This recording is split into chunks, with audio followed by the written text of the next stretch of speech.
meu marido convidou a família inteira para jantar às 7 da noite, dizendo que pagaria a festa toda, uma conta de quase 3.000 euros. De imediato, o meu marido disse-me para ficar em casa e não ir. Eu obedeci. Às 9 da noite, a minha sogra, em pânico, ligou-me 35 vezes. O meu nome é Sofia. Tenho um pouco mais de 30 anos e trabalho como contabilista interna para uma cadeia de lojas de materiais de construção. O meu trabalho durante todo o ano está ligado a faturas, dívidas, livros de contas e folhas de cálculo. Por isso, basta olhar para uma despesa invulgar para o meu cérebro, calcular automaticamente que algo não está bem. Talvez por isso, aos olhos da família do meu marido, eu seja o tipo de nora fria, que tudo resume a dinheiro e não sabe viver de afetos. Mas eu penso de outra forma. O dinheiro não é mau. Assustadoras são as pessoas que usam a palavra família para esconder os seus próprios cálculos. A família do meu marido tem um irmão mais velho chamado Ricardo. Olhando apenas por fora, ele é o tipo de homem que facilmente impõe respeito. Veste-se de forma impecável. Fala em voz alta. Está sempre a gabar-se de conhecer esta ou aquela pessoa. E da sua boca só saem palavras como projeto, obra, parceiro. Mas quem é de casa sabe que Ricardo nunca leva nada até ao fim. Hoje diz que vai abrir uma oficina, amanhã que vai investir num fundo, e no mês seguinte ouvimos dizer que está com dificuldades para pagar a um fornecedor. A sua mulher, a Catarina, não lhe fica atrás. Ela não se exibe diretamente, mas é mestre em enaltecer o marido perante a família.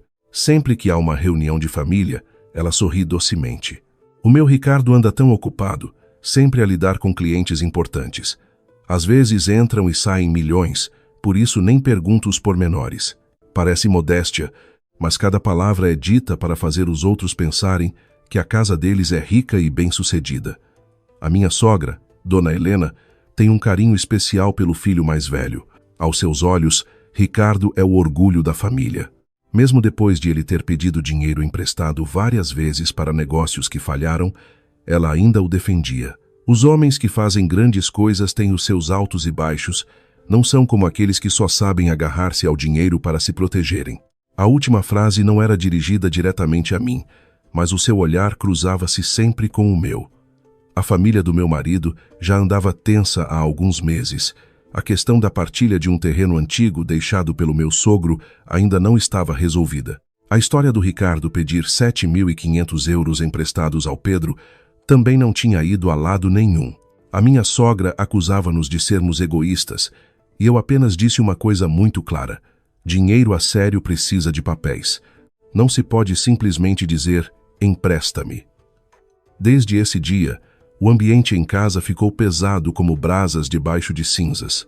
No entanto, naquela quarta-feira à tarde, apareceu de repente uma mensagem do Ricardo no grupo de família.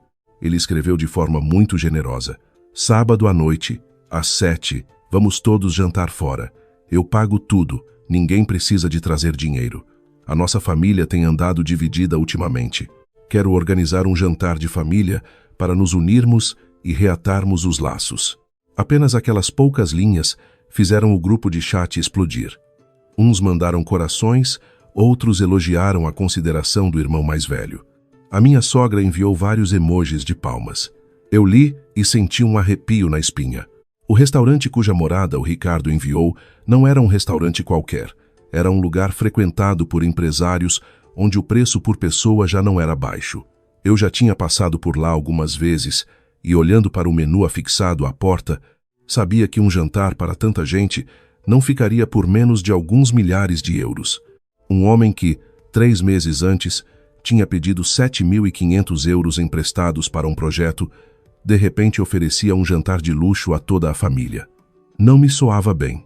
Naquela noite, a minha sogra ligou-me em privado. A sua voz estava tão feliz que eu conseguia imaginar o seu rosto radiante do outro lado da linha. Sofia, estás a ver? O teu cunhado Ricardo agora é outro. Ele disse que quer reaproximar os irmãos. A casa tem de ter hierarquia, tem de haver um jantar para se conversar como deve ser. Eu apenas disse sim, e ela continuou, como que a querer enfatizar: quando fores jantar, vai com alegria. Não leves essa tua cara de contabilista. O teu cunhado já disse que paga. Não lhe cortes o entusiasmo. Desliguei o telefone e olhei para o Pedro, o meu marido, que estava sentado à mesa de jantar, com os olhos fixos no ecrã do telemóvel.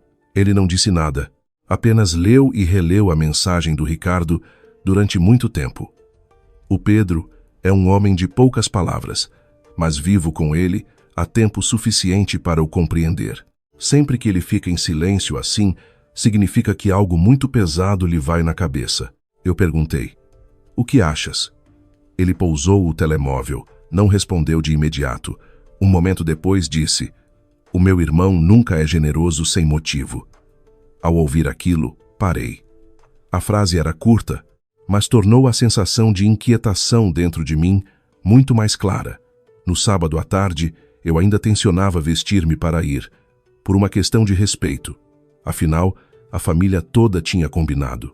Se o nosso casal faltasse, a minha sogra certamente teria um pretexto para dizer que eu estava a semear a discórdia entre os irmãos. Mal tirei um vestido creme do armário. O Pedro entrou no quarto.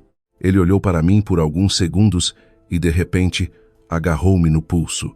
A sua voz tornou-se grave. "Fica em casa, não vás." Fiquei estupefacta. "Por que é que de repente não vamos? A mãe vai fazer um escândalo se souber." Ele olhou-me diretamente nos olhos, com um olhar tão sério que não me atrevi a contrariá-lo de imediato. Depois, disse, palavra por palavra, de forma muito clara: "O meu irmão hoje não está a convidar-nos para jantar. Ele está a caçar uma presa." Aquela frase gelou-me as mãos. Perguntei-lhe, insistindo: "O que queres dizer com isso? Já sabes de alguma coisa, não sabes?" O Pedro não explicou muito. Apenas pegou no telemóvel e enviou uma mensagem para o grupo a dizer que tinha surgido um imprevisto no trabalho e que o casal não poderia ir. Depois de enviar, virou-se para mim: "Ouve-me desta vez. Se alguém te ligar mais tarde, não te apresses a prometer nada." Olhei para o meu marido, sentindo-me confusa e desconfortável, mas a sua atitude era tão segura que não parecia a de alguém que estava apenas a adivinhar. Por fim, dobrei o vestido e guardei-o no armário. Naquela noite, toda a família do meu marido foi ao jantar de família de quase 3.000 euros do Ricardo, enquanto eu fiquei em casa, sentada ao lado do Pedro, a olhar para o telemóvel silencioso na mesa, com o coração pesado, como se tivesse uma pedra em cima. Naquele momento, eu ainda não sabia que ter obedecido ao meu marido e ficado em casa tinha me salvado de uma armadilha da qual, se tivesse caído, provavelmente nunca mais conseguiria sair. Eu pensava que, quando avisássemos que não íamos, o grupo de família ficaria mais calmo. Mas não. Pontualmente às 7 da noite, o meu telemóvel começou a vibrar sem parar. Não eram chamadas, mas sim fotografias e vídeos enviados para o grupo, como se alguém estivesse a transmitir ao vivo um grande evento. Quem mais enviava era a Catarina. Ela filmou desde a saída do elevador, passando por um corredor com um tapete espesso. A luz amarelada incidia sobre os quadros pendurados na parede, que, só de olhar, se percebia não serem de um lugar modesto. O restaurante ficava no último andar de um hotel de luxo, com paredes de vidro que davam para uma vista deslumbrante das luzes da cidade lá embaixo. Assim que a minha sogra entrou, ouvi a sua voz no vídeo. "Meu Deus, este lugar é tão lindo. O Ricardo é mesmo atencioso." Eu, sentada na sala de estar, abria cada fotografia e sentia o meu coração ficar cada vez mais pesado. A mesa de jantar estava numa sala privada. No meio da mesa, havia um grande arranjo de flores, os guardanapos dobrados de forma elaborada, os copos de cristal brilhantes alinhados. No início, ainda pensei que talvez o Ricardo tivesse pedido apenas alguns pratos modestos para criar ambiente. Mas, apenas 10 minutos depois, os pratos que começaram a chegar fizeram-me franzir o sobrolho. Havia lavagante cozido inteiro no centro da mesa, ao lado de um prato de bife do lombo maturado em pedra quente, depois lagosta com molho de manteiga e alho, abalone estufado com cogumelos e robalo selvagem grelhado. A Catarina filmava cada prato de perto, e enquanto filmava, dizia com uma voz que tentava parecer surpreendida: "O Ricardo pediu tanta coisa." Eu disse-lhe para parar, mas ele insistiu que a família raramente janta assim e que tinha de ser em grande. Ao ouvir aquilo, Sorri amargamente. Uma pessoa verdadeiramente generosa não precisa que a sua mulher o recorde constantemente no grupo de família. Quanto mais se exibia, mais me parecia uma performance do que um jantar íntimo. E se era uma performance, de certeza que alguém teria de pagar o preço nos bastidores. Por volta das 7h40, a Catarina enviou outro vídeo curto. No vídeo, o Ricardo levantava-se, com um copo de vinho na mão, camisa branca, relógio a brilhar, o rosto vermelho pelo álcool e pela atenção de todos. Ele disse em voz alta: "Hoje é um jantar de família. O dinheiro não é importante. O importante é que nós, irmãos, estejamos unidos. Se alguém ainda guarda algum rancor, que o deixe para trás." Parecia muito sentimental, mas por alguma razão, senti que cada palavra era mais para os outros ouvirem do que dita com o coração. A minha sogra, sentada ao lado dele, não conseguia parar de sorrir. Ela pegou no telemóvel para filmar o Ricardo, provavelmente para enviar em privado aos parentes. Via-a acenar com a cabeça repetidamente, o olhar tão orgulhoso que quase se esquecia dos meses anteriores, quando ela própria se queixava a mim de que o filho mais velho estava a passar por dificuldades. E então, o que mais me arrepiou chegou. Um funcionário de camisa preta empurrou um pequeno carrinho para dentro da sala, no qual estava uma garrafa de vinho envolta num pano branco. O rótulo da garrafa era antigo, amarelado. A Catarina aproximou-se de imediato, com a voz a subir de tom. "Uau, esta garrafa parece tão antiga." O Ricardo riu-se alto, dizendo propositadamente para que toda a sala ouvisse: "É um Bordeaux dos anos 80. Quando a minha família bebe, tem de ser algo que valha a pena." Endireitei-me imediatamente. Um vinho francês dos anos 80, servido com tanta cerimônia, certamente não seria uma garrafa de algumas dezenas de euros. Logo a seguir, um primo mais novo mandou uma mensagem no grupo: "O Ricardo está a esbanjar. O empregado acabou de dizer que esta garrafa custa quase 1.500 euros. O grupo explodiu de imediato. Uns enviaram emojis de boca aberta, outros elogiaram a classe do irmão mais velho. Eu, por outro lado, olhava fixamente para o ecrã, as mãos a ficarem frias. 1.500 euros apenas por uma garrafa de vinho, sem contar com a comida, a sala privada, a taxa de serviço e os outros mariscos caros. Eu sou contabilista. Só de olhar para o menu nas fotos, conseguia calcular que a conta total não seria inferior a 2.800 euros. Um jantar de família acolhedor em que só o vinho custava mais de metade do valor. Não soava nada normal.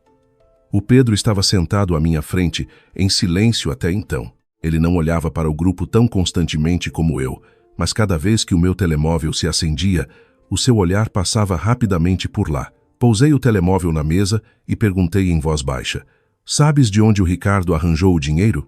O Pedro não respondeu de imediato. Olhou para o ecrã, parado na imagem da garrafa de vinho, os lábios cerrados. Um momento depois, disse: "Tenho medo que esse dinheiro não seja dele."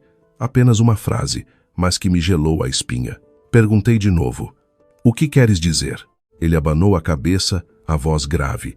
"Ainda não tenho a certeza, mas uma pessoa endividada que, de repente, gasta dinheiro como se o estivesse a queimar, só tem duas possibilidades. Ou recebeu uma quantia de dinheiro invulgar, ou está a usar o dinheiro de outra pessoa para manter as aparências." Voltei a olhar para as fotografias no grupo. O Ricardo ainda sorria, a Catarina ainda filmava. A minha sogra continuava orgulhosa, como se estivesse no topo do mundo.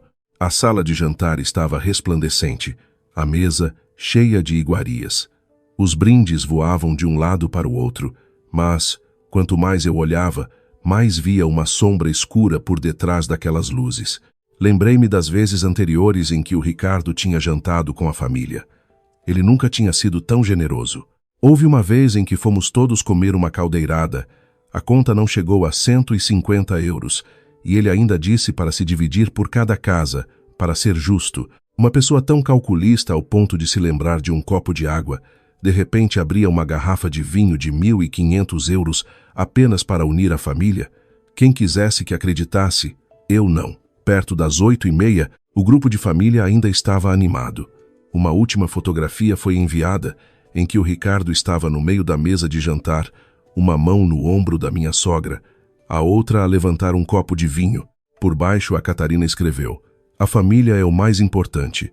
O Ricardo só quer que todos estejam felizes."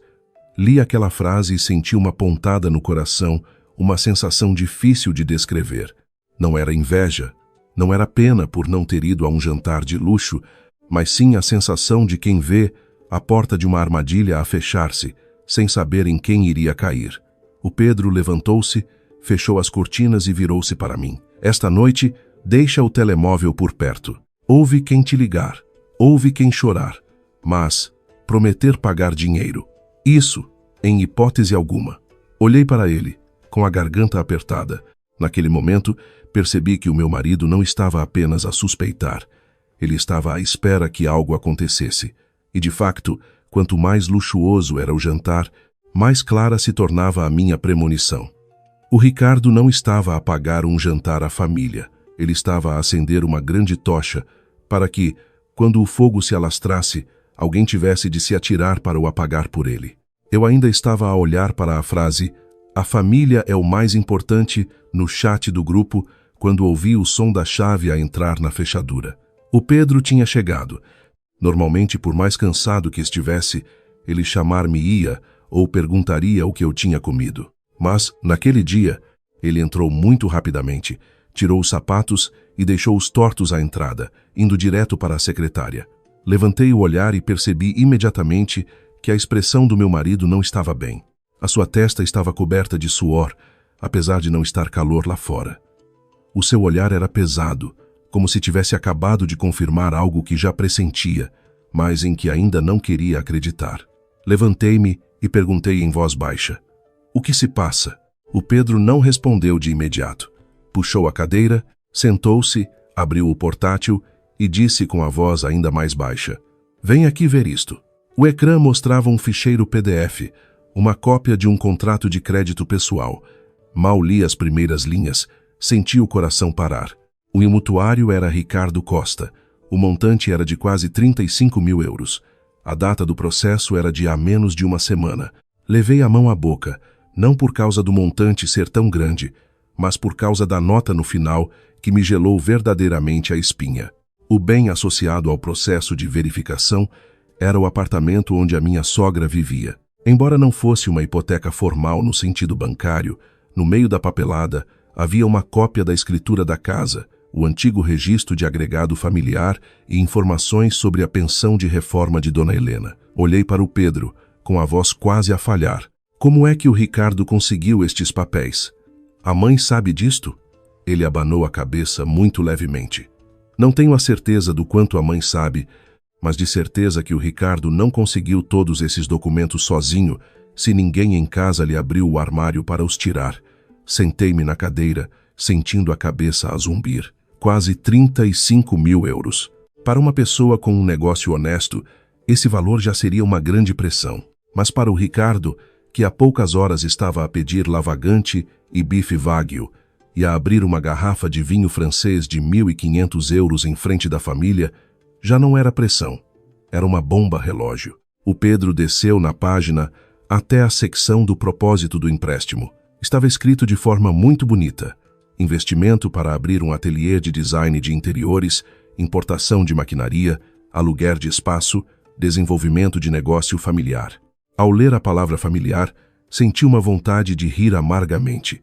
Pessoas como o Ricardo são mestres em usar essa palavra. Quando precisam de se exibir, dizem que é pela família. Quando precisam de pedir dinheiro emprestado, dizem que é pelo futuro de todos.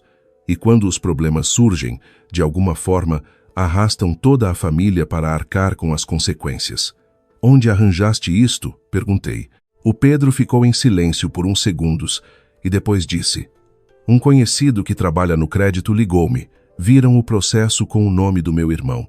E como tinha as informações da casa da mãe, avisaram-me para eu verificar. Eles só puderam dizer isso. O resto, tivemos de ser nós a entender." Olhei para o meu marido, sentindo-me ao mesmo tempo grata e assustada. Se não fosse por aquele conhecido, talvez só quando tudo explodisse é que saberíamos o que o Ricardo andava a preparar nas nossas costas. Tentei manter a voz calma, mas a história do ateliê de design É verdadeira ou falsa? O Pedro sorriu amargamente, sem um pingo de alegria no olhar. Já verifiquei. A morada do espaço no processo é um armazém antigo abandonado. O dono do armazém disse que não assinou contrato de aluguer com ninguém. Quanto à maquinaria, ao fornecedor, à licença de atividade, nada é claro. O meu irmão apenas montou um processo bonito o suficiente para conseguir o dinheiro. Ao ouvir aquilo, senti um arrepio na espinha. Na minha cabeça, surgiu imediatamente a imagem do Ricardo, de pé no meio da sala de jantar, com o copo de vinho na mão, a dizer que os irmãos tinham de estar unidos. Afinal, aquela aparência de generosidade não era a de quem tem dinheiro, mas sim a de quem está a tentar representar o papel de rico antes de a máscara cair. Virei-me para o meu marido e perguntei: então por que não disseste tudo à mãe desde o início? Se ela soubesse, talvez o tivesse impedido. O Pedro olhou para mim por um longo tempo e depois abanou a cabeça. Ainda não conheces a minha mãe? Ela ouve mais o irmão mais velho do que a mim. Aos olhos dela, tudo o que o Ricardo faz é de quem tem visão. Se eu dissesse alguma coisa, ela diria que estou com inveja, com medo que o meu irmão se torne mais bem-sucedido do que eu. Ele fez uma pausa, a voz mais grave. E se eu falasse sem provas suficientes, bastava o Ricardo chorar um pouco à frente da mãe para eu me tornar o destruidor da harmonia familiar. Aquilo deixou-me sem palavras. Não podia refutar porque já tinha testemunhado isso demasiadas vezes. Bastava o Ricardo franzir o sobrolho e dizer: eu faço tudo isto pela nossa família, para a minha sogra amolecer imediatamente. E quanto mais calmo e racional o Pedro era, mais ela o considerava frio e calculista, tal como a mulher. Um momento depois, o Pedro abriu mais algumas capturas de ecrã de mensagens antigas. Numa delas, o Ricardo perguntava-lhe de forma muito subtil: a Sofia, como contabilista, deve ser boa a guardar dinheiro, não? Vocês os dois têm alguma poupança a mais? Nós, irmãos, temos de nos ajudar uns aos outros no futuro. Noutra mensagem, ele escrevia: uma mulher com muito dinheiro também não é bom. Tem de se saber investir em coisas grandes para render. Li cada linha, sentindo uma sensação de repulsa a crescer dentro de mim. Lembrei-me de que, alguns dias antes, num jantar, o Ricardo também tinha olhado para mim com um sorriso e dito: a Sofia deve ser muito discreta, mas eu sei que o casal do meu irmão Pedro é o mais abastado da família. Quem tem dinheiro costuma ser silencioso. Na altura, pensei que ele estava apenas a ser sarcástico. Agora, juntando isso ao contrato de empréstimo, percebi que era uma sondagem. Ele não queria apenas exibir-se para a família, ele estava de olho no nosso dinheiro. Olhei para o Pedro com a voz seca.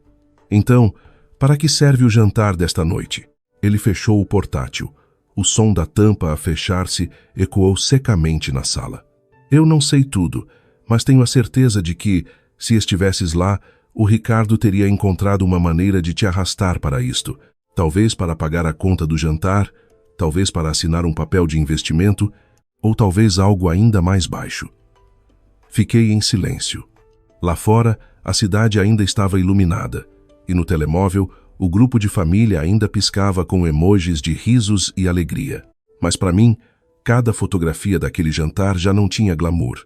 Parecia um palco montado com dinheiro emprestado, mentiras e ganância. Só então percebi por que é que o Pedro insistiu tanto para eu não ir. Ele não me manteve em casa por medo de me criar problemas com a sogra. Ele manteve-me em casa porque sabia que, naquela noite, aquela mesa de jantar resplandecente, as pessoas não estavam apenas à espera de uma refeição. Estavam à espera de alguém suficientemente sentimental, com suficiente amor próprio e dinheiro para ser empurrado para a frente e arcar com as consequências. Pontualmente, às 9 da noite, enquanto eu ainda estava sentada à mesa com um copo de água fria, o telemóvel na mesa começou a vibrar. O ecrã iluminou-se com 2 palavras: sogra. Olhei para o Pedro. Ele também viu, mas não disse nada. Apenas pousou a mão levemente sobre a mesa, como que a sinalizar para eu deixar o telefone tocar mais um pouco. A chamada desligou-se e recomeçou imediatamente. Uma segunda vez, uma terceira, uma quarta. Em poucos minutos, o meu telemóvel vibrou continuamente, a ponto de a mesa de madeira começar a emitir um zumbido irritante. Comecei a sentir o coração a bater mais depressa, não por surpresa, mas pela sensação de que aquilo que eu temia desde o início da noite estava finalmente a acontecer. Eu ainda não tinha atendido. O Pedro pegou no meu telemóvel, olhou para o número de chamadas não atendidas a aumentar, o seu rosto inalterado, mas o olhar mais frio. A 12ª chamada, ele devolveu-me o telemóvel e disse em voz baixa: "Põe em altifalante. Não prometas nada." Engoli em seco e atendi. Mal tive tempo de dizer "alô", quando do outro lado ecoou a voz da minha sogra, quase a gritar, a chorar: "Sofia, salva-me, filha. Vem tu e o Pedro aqui agora mesmo."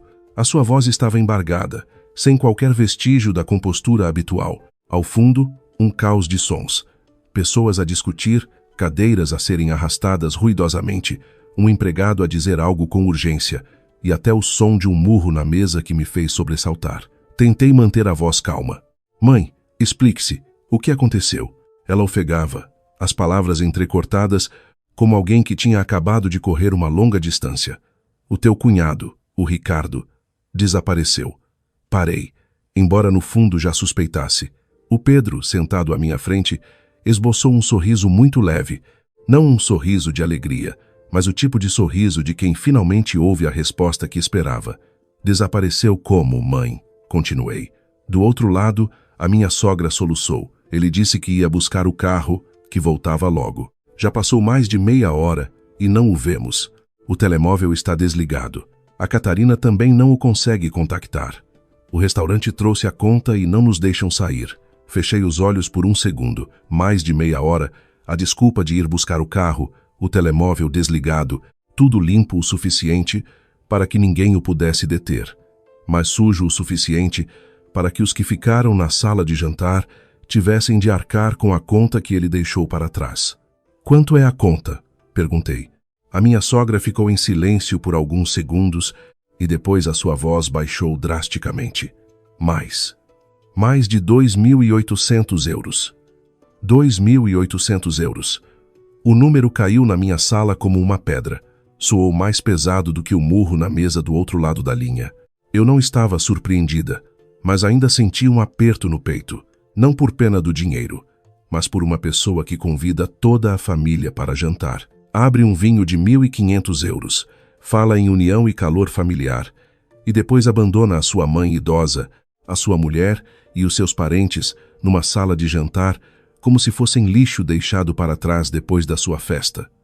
Do outro lado, a voz da Catarina ecoou por entre o choro. "Mãe", diz a Sofia para vir, "a minha conta já não tem dinheiro suficiente." Ele levou todos os cartões. A sua voz estava ao mesmo tempo em pânico e a tremer, mas ainda havia algo nela que me soava estranho. Como se todos ali assumissem que a próxima pessoa a entrar. A minha sogra voltou a falar, desta vez com um tom de súplica. "Sofia, não me deixes passar esta vergonha. As pessoas estão a olhar para a nossa família. Vem pagar primeiro. Depois em casa eu obrigo o Ricardo a devolver-te o dinheiro." Olhei para o Pedro. Ele estava sentado, imóvel, as mãos entrelaçadas, a olhar diretamente para o telemóvel em altifalante. Perguntei, muito lentamente: "Mãe, por que é que me está a ligar?" Quem convidou foi o Ricardo. Quem disse que pagava tudo também foi o Ricardo. Do outro lado da linha, houve um momento de silêncio, e depois a minha sogra disse algo que me gelou as mãos. Ele disse que daqui a pouco vocês os dois vinham pagar." A minha sala ficou em silêncio absoluto. Aquilo já não era um pedido de ajuda, era uma prova. O Ricardo não tinha fugido por impulso. Ele tinha planeado desde o início que esta conta seria redirecionada para nós. Ouvi a voz de um homem estranho, do restaurante, a dizer claramente: "Por favor, a família que se decida sobre a forma de pagamento. Nós servimos tudo conforme o pedido." O vinho também foi aberto após confirmação do cliente. Logo a seguir, ouvi um parente a resmungar: "Anda, liguem ao casal do Pedro. Tem uma contabilista em casa, ela resolve isto mais rápido. Estar aqui parados é uma vergonha." Soltei uma risada muito baixa. A minha sogra deve ter ouvido, porque começou a soluçar imediatamente. "De que te estás a rir? Eu estou aqui a sofrer e tu ainda te ris?" Respondi: "Estou a rir-me porque, desde o início, ninguém me perguntou se eu concordava." mas na hora de pagar, toda a gente se lembra de mim primeiro. Foi então que o Pedro falou. A sua voz não era alta, mas clara o suficiente para se ouvir do outro lado. Mãe, passe o telefone ao gerente do restaurante. Preciso de saber exatamente quem reservou a mesa, quem pediu os pratos e quem abriu o vinho. A minha sogra, atrapalhada.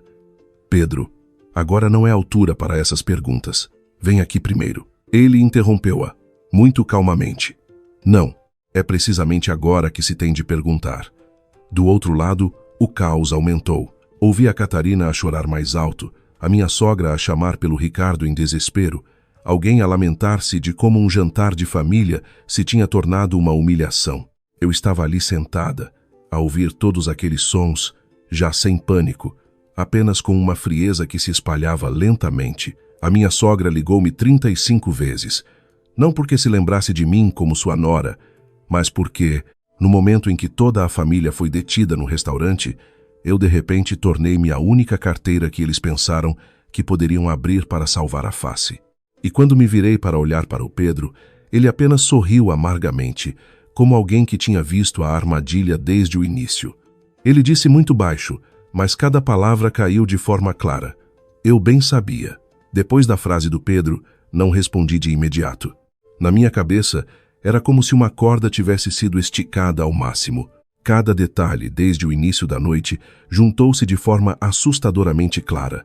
O convite para 7, o jantar de família, a frase "eu pago tudo", a garrafa de vinho de 1.500 euros e depois o desaparecimento do Ricardo mesmo antes de pagar. Nada disto era coincidência. Era uma armadilha preparada desde o início, apenas à espera que a pessoa certa caísse nela.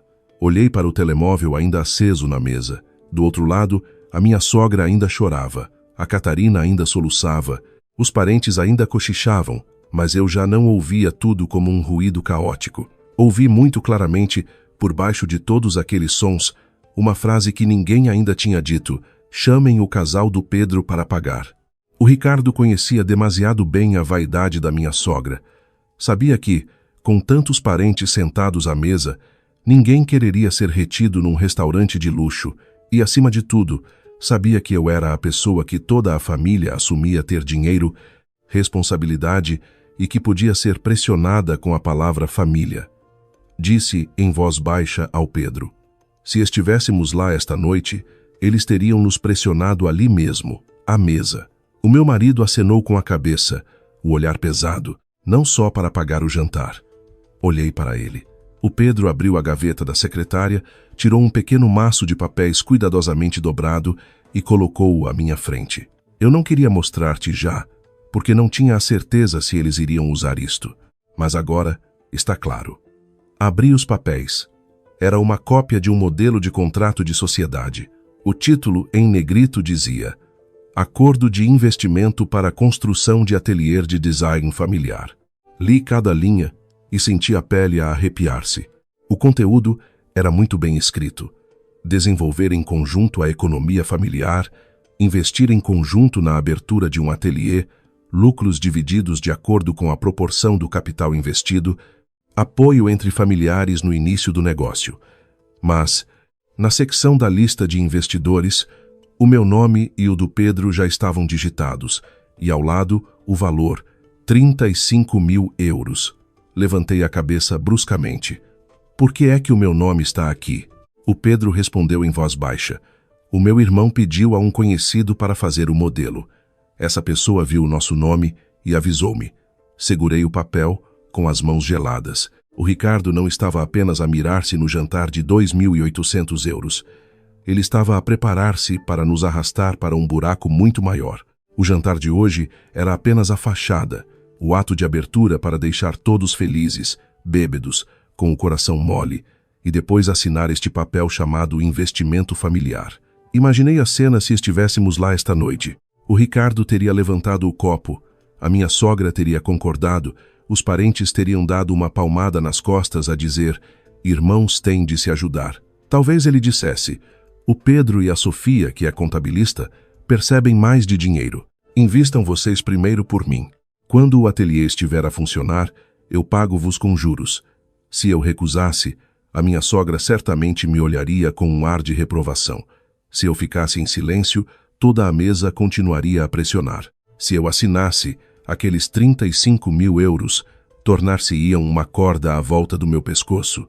O Pedro continuou, com a voz mais baixa. O meu irmão sabe que tu tens uma poupança pessoal. Fiquei perplexa. Aquele dinheiro era o que eu tinha juntado durante anos, do meu salário, dos meus trabalhos extra de contabilidade ao fim de semana, com o plano de o usar para quando tivéssemos um filho ou para comprar uma pequena casa em nome de nós os dois. Eu nunca me tinha gabado disso à família do meu marido, mas uma vez a minha sogra viu acidentalmente uma mensagem do meu banco quando eu estava a transferir dinheiro para a poupança. E a partir daí, ela começou a mandar indiretas.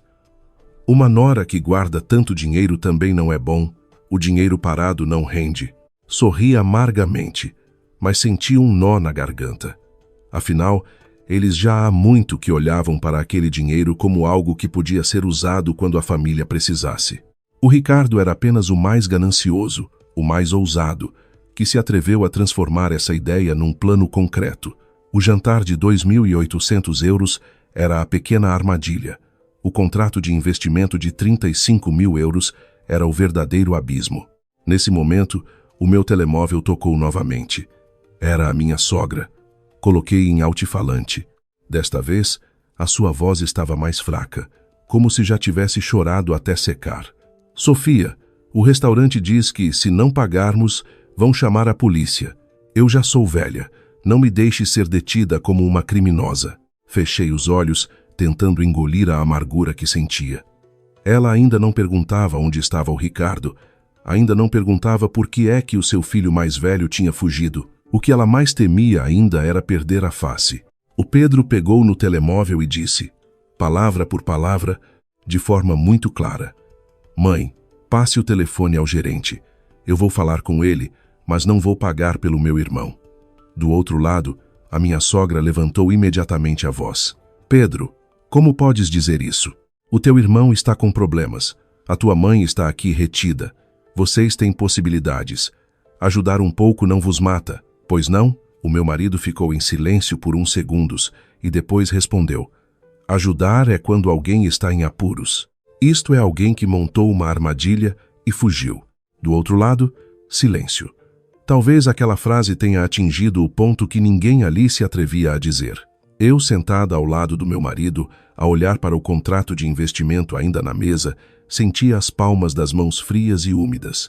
Se fosse apenas a conta do restaurante, eu ainda poderia considerar aquilo um jogo sujo de passar a conta. Mas ao ver o valor de 35.000 euros e o meu nome já digitado, percebi que o Ricardo tinha ultrapassado a linha da simples vaidade. Ele já não queria pedir emprestado. Ele queria arrastar outros para baixo para se salvar. O Pedro pousou o telemóvel e abriu outra fotografia no seu computador. Era a fotografia da garrafa de vinho francês, ainda na prateleira de uma loja de vinhos. Por baixo, uma mensagem de um conhecido. Esta garrafa, o Ricardo ainda não pagou. Levou a crédito, disse que esta noite alguém da família pagava. Olhei fixamente para aquela frase, tão gelada que não consegui dizer nada.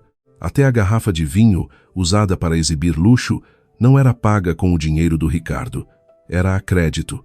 Cada prato, cada copo de vinho, cada palavra generosa naquele jantar foi construída com empréstimos e mentiras.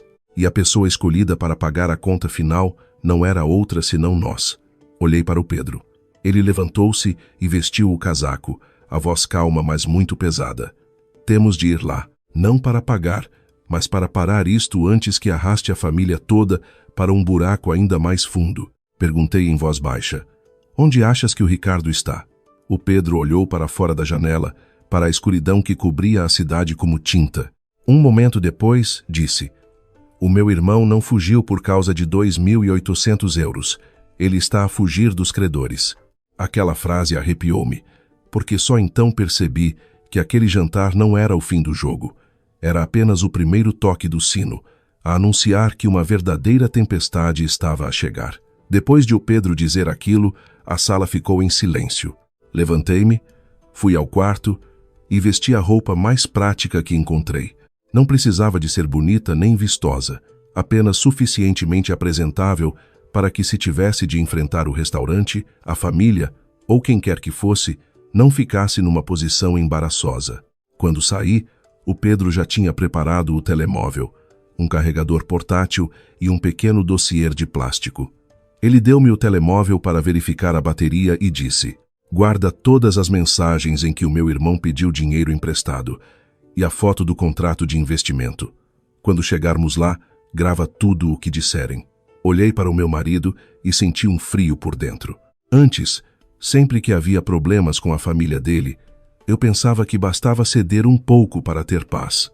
Mas desta vez, até o Pedro se preparava como se fosse para um confronto real. Ele olhou para mim e disse com firmeza: "Vamos para esclarecer, não para assumir dívidas." A caminho do restaurante, o telemóvel da minha sogra não parava de tocar.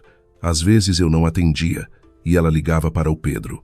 A sua voz, através do altifalante do carro, tremia tanto que se distorcia. "Pedro, eles estão a reter-me aqui. Vem depressa. Os tios e as tias estão a olhar para mim como se eu fosse uma caloteira. Não aguento isto, filho." O Pedro não respondeu de imediato. Eu olhava para as luzes da rua a passarem pela janela, sentindo uma mistura de pena e raiva. Por fim, peguei no telefone e perguntei diretamente: "Mãe, quer que eu vá ou quer que o meu dinheiro vá?" Do outro lado, silêncio por uns segundos. Aquele silêncio dizia mais do que qualquer explicação. Depois, a minha sogra começou a chorar. "Como podes dizer uma coisa dessas? Estou aqui a passar esta vergonha e tu ainda me criticas." Respondi calmamente: "Só quero deixar as coisas claras, porque quem convidou toda a gente não fui eu. Quem disse que pagava tudo também não fui eu." Ela não respondeu, apenas chorou e desligou. Quando o carro parou em frente ao hotel, respirei fundo. Olhando de baixo, o andar do restaurante ainda estava iluminado. As janelas de vidro refletiam uma luz amarela tão luxuosa que ninguém diria que lá dentro tinha acabado de acontecer uma cena de caos e humilhação. Mas quando o elevador abriu no último andar, ouvi imediatamente o barulho de vozes a vir do corredor. Já não havia qualquer ambiente de família acolhedora, apenas rostos tensos e murmúrios de reprovação, abafados por medo que os de fora ouvissem. A porta da sala privada estava entreaberta. Os parentes estavam em pequenos grupos, uns de braços cruzados, outros a agarrar as malas, outros a olhar impacientemente para o relógio. Alguns empregados estavam à porta, educados mas firmes. O gerente do restaurante segurava um dossiê com a conta, o rosto frio, o olhar já sem a amabilidade de quando recebeu os clientes. Na mesa, os restos de comida ainda estavam espalhados, os copos de vinho ainda manchados de tinto, os guardanapos caídos nas cadeiras. A cena parecia um palco depois de a cortina cair, revelando toda a desordem por detrás. Assim que me viu, a minha sogra correu na minha direção. Agarrou-me a mão com força, as unhas a cravarem-se na minha pele, a doer. "Sofia, paga por mim primeiro, por favor. Em casa, eu obrigo o Ricardo a devolver-te. Peço-te, não deixes que eles me retenham aqui." Olhei para o rosto dela, o batom borrado, o cabelo um pouco desgrenhado, o olhar entre o pânico e a vergonha.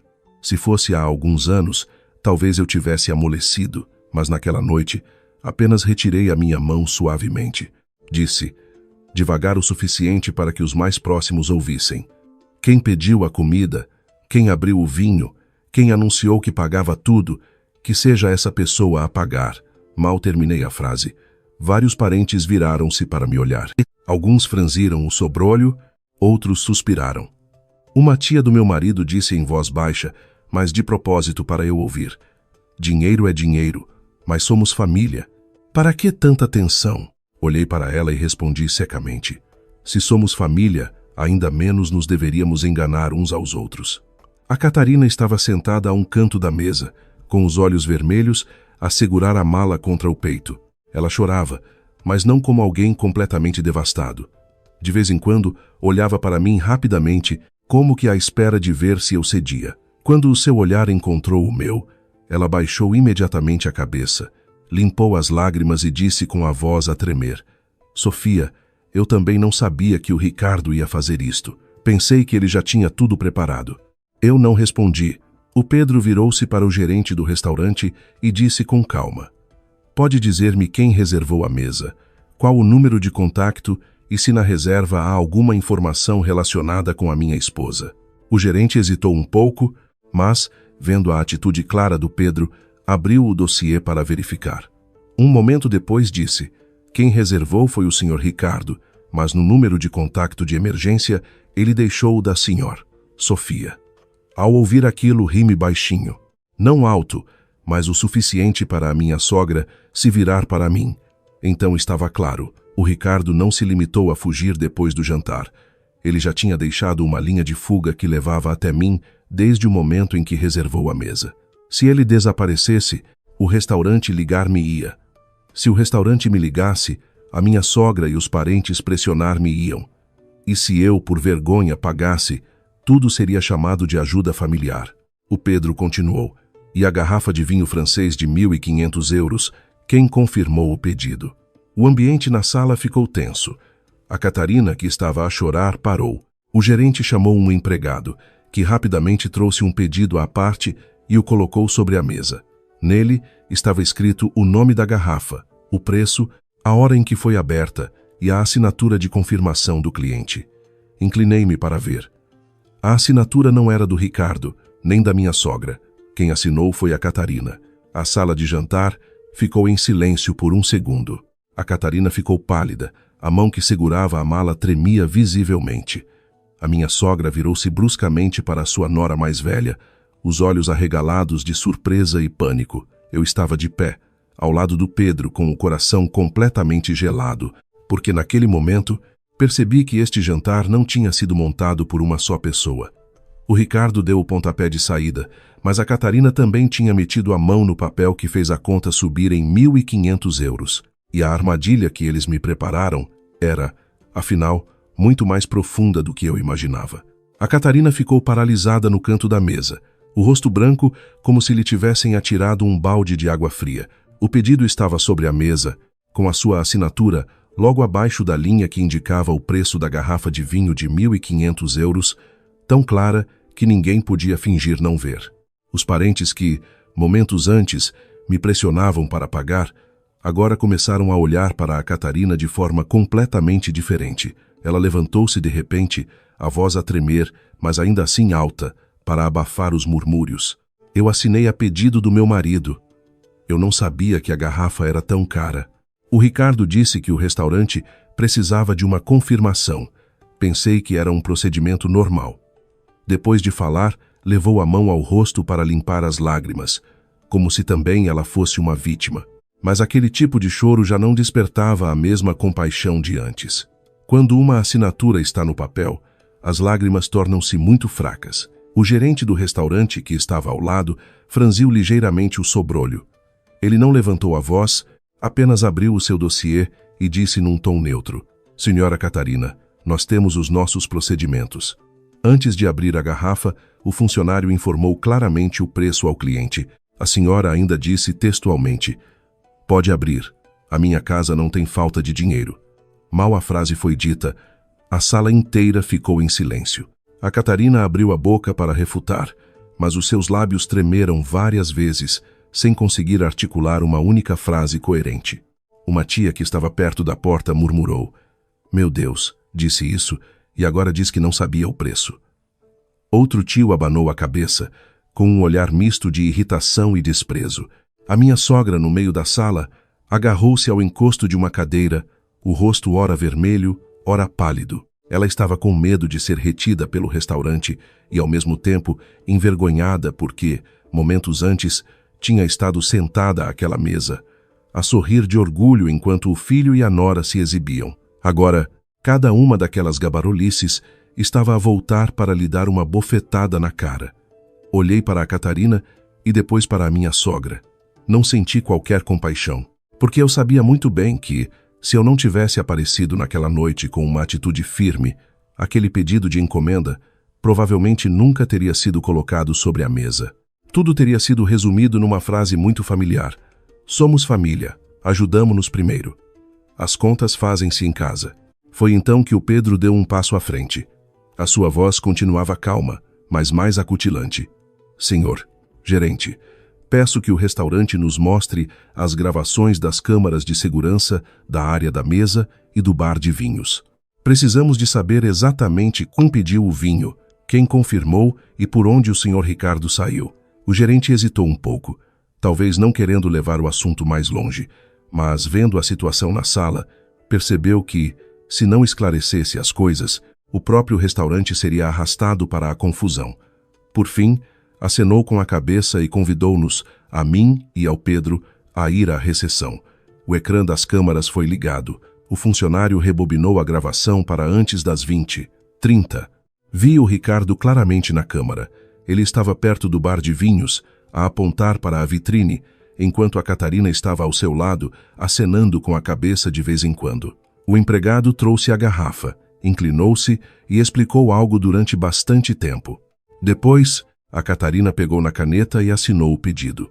Nada se parecia com a sua frase, eu não sabia o preço. Em seguida, a câmara mudou para o corredor. Perto das 20h45, o Ricardo saiu da sala de jantar. Ele não foi em direção ao elevador principal. Tal como a minha sogra disse, ele virou para a porta de serviço no final do corredor a falar ao telemóvel enquanto caminhava. Apenas alguns segundos depois, um homem de casaco preto apareceu na imagem. Ele estava à espera, a cabeça ligeiramente inclinada, de constituição baixa e robusta, com uma cicatriz no pescoço que subia até ao maxilar. O Pedro olhou para o ecrã. A sua expressão mudou completamente. Ele disse muito baixo, mas eu ouvi. Tó cicatriz. Virei-me bruscamente para ele. Conheces essa pessoa? O Pedro acenou com a cabeça, os olhos ainda fixos no ecrã. Credor. Já ouvi o Ricardo falar dele. Empréstimos rápidos, cobranças ao estilo da rua. Senti um arrepio na espinha. No ecrã, o Ricardo disse algo ao homem, e depois ambos desapareceram pela porta de serviço.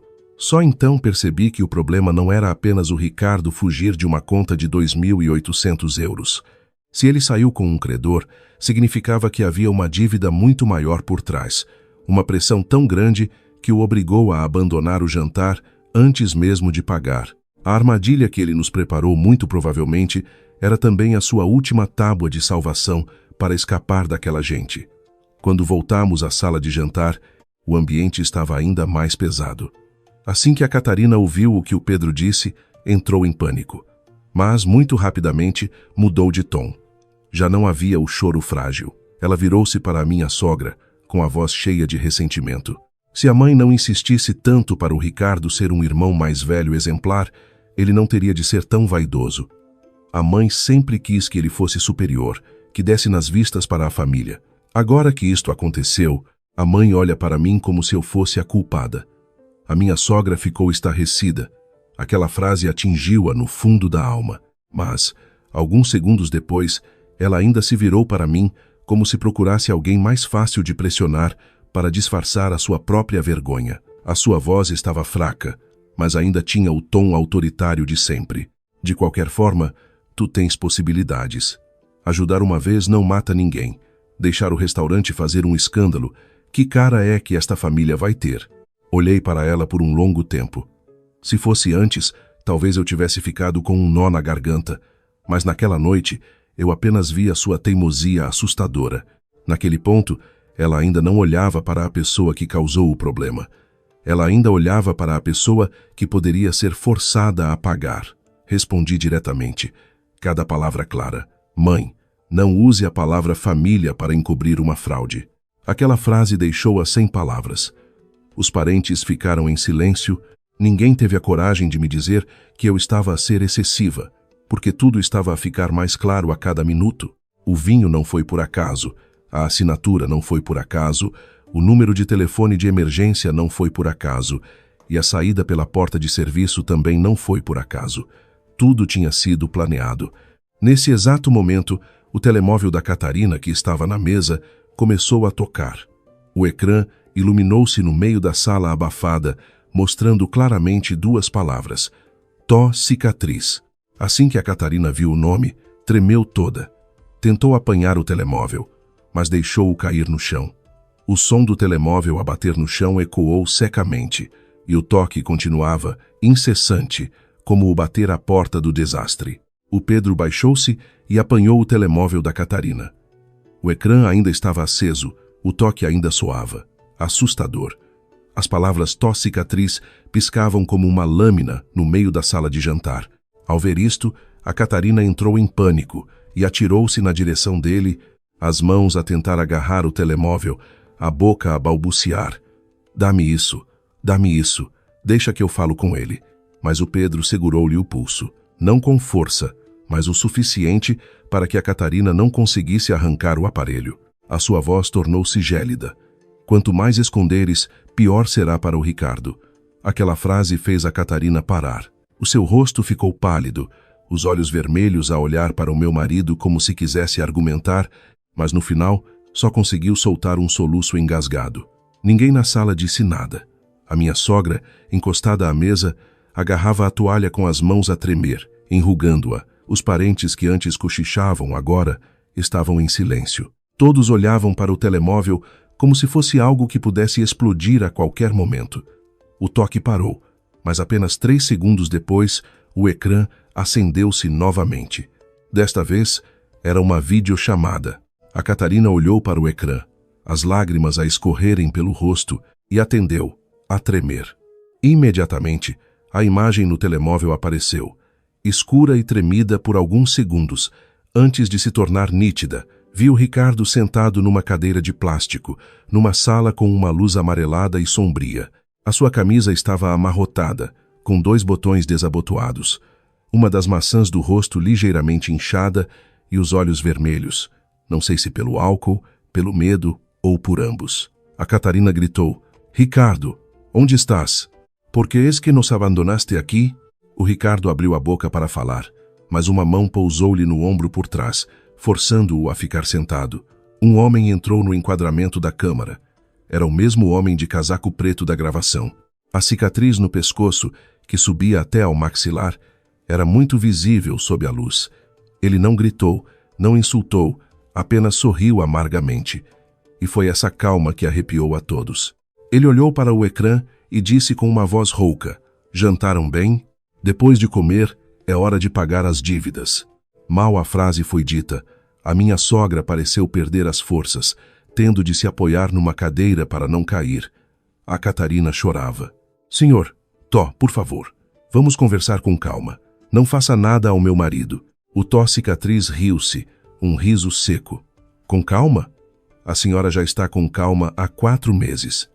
Hoje, o seu marido prometeu que depois do jantar haveria dinheiro. Onde está o dinheiro?" A Catarina olhou para mim e depois baixou a cabeça. Apenas aquele olhar foi suficiente para eu perceber o que o Ricardo lhes tinha dito. Ele não só me tinha planeado para pagar a conta do restaurante, como também me tinha usado como garantia para uma dívida muito maior. O Pedro pegou no seu telemóvel e silenciosamente começou a gravar o ecrã. Ele ficou de lado sem interferir, mas toda a chamada estava a ser gravada claramente. Eu também tentei manter a calma, embora sentisse ondas de frio a percorrer-me a espinha. O cicatriz puxou uma cadeira e sentou-se atrás do Ricardo, acendeu um cigarro e disse lentamente: "A dívida do Ricardo não são os 2.800 euros do jantar, nem os 7.500 que ele contou à família. Com juros e capital, são 35.000 euros." A sala de jantar pareceu ficar sem ar. Uma tia do meu marido levou a mão à boca. A minha sogra deu um passo atrás, chocando com a cadeira, e a Catarina agarrou a cabeça e começou a chorar. Impossível. O Ricardo disse-me que eram pouco mais de 10.000. O Ricardo estava de cabeça baixa, sem coragem de olhar para a mulher. O cicatriz sorriu de lado. 10.000 foi o que ele vos disse. O resto, ele pediu emprestado para manter a aparência de irmão mais velho bem-sucedido. Perguntem-lhe. Depois aproximou-se mais do ecrã, cada palavra caindo com uma calma ameaçadora. Até ao final da noite, transfiram 20.000 euros. Se amanhã de manhã não houver dinheiro, eu vou pendurar a nota de dívida à porta da casa da dona Helena. E também a envio para o local de trabalho do Pedro, para os vizinhos, para a família da vossa nora, para toda a gente saber. A minha sogra tremia. Como é que vocês sabem da minha casa e até do Pedro? O Tó-cicatriz riu-se e recitou de cor a morada da minha sogra, o nome da empresa do Pedro e até o meu nome. A vossa nora contabilista tem dinheiro. Digam-lhe para transferir. Se ela não transferir, a família inteira fica famosa. Ao ouvir aquilo, cerrei os punhos. Não havia mais dúvidas. O Ricardo tinha revelado todas as informações da família, transformando-nos na sua última fonte de dinheiro. Dei um passo à frente, olhei diretamente para o ecrã e disse claramente: eu não pedi dinheiro emprestado ao senhor, nem assinei qualquer papel. Se me ameaçar, eu chamo a polícia. O Tó-cicatriz semicerrou os olhos para mim, talvez não esperando que eu respondesse. Ele riu-se com desdém. És dura, não és? Mas vai ser dura por quanto tempo, quando toda a tua família souber disto? O Pedro interveio imediatamente, a voz grave mas firme. Você está a ser gravado. Cada palavra que diz pode ser usada como prova. O sorriso no rosto do Tó-cicatriz vacilou por um instante. Muito rapidamente, ele puxou o Ricardo para cima, forçando-o a olhar para o ecrã. O Ricardo disse com uma voz rouca e desesperada: Pedro, Sofia, ajudem-me desta vez. Eu peço-vos. Eu juro que pago. Olhei para o homem que, poucas horas antes, estava no meio da mesa a dizer que o dinheiro não era importante. Agora, ele estava de cabeça baixa a implorar, mas nos seus olhos não havia verdadeiro arrependimento, apenas o medo de quem foi encurralado. A chamada terminou abruptamente. A sala de jantar mergulhou num silêncio pesado. A Catarina ajoelhou-se de repente em frente da minha sogra, abraçando-lhe as pernas, a chorar até perder a voz. Mãe, desculpe. O Ricardo queria usar o jantar de hoje para forçar o Pedro e a Sofia a assinar o papel de investimento. Ele disse que, com a assinatura da Sofia, o credor dar-lhe-ia mais tempo para pagar. Eu sabia, mas pensei que era só para inglês ver. Ao ouvir aquilo, senti um vazio gelado. Então, tudo estava claro. O jantar de 2.800 euros era apenas o uísque. A garrafa de vinho de 1.500 euros era apenas uma forma de criar um ambiente de luxo, vaidade e pressão. E o objetivo final era a minha assinatura no papel de investimento de 35.000 euros. A minha sogra olhou para a Catarina, os lábios a tremer, e depois virou-se lentamente para mim. Pela primeira vez no seu olhar, não havia repreensão, mas sim um terror tardio.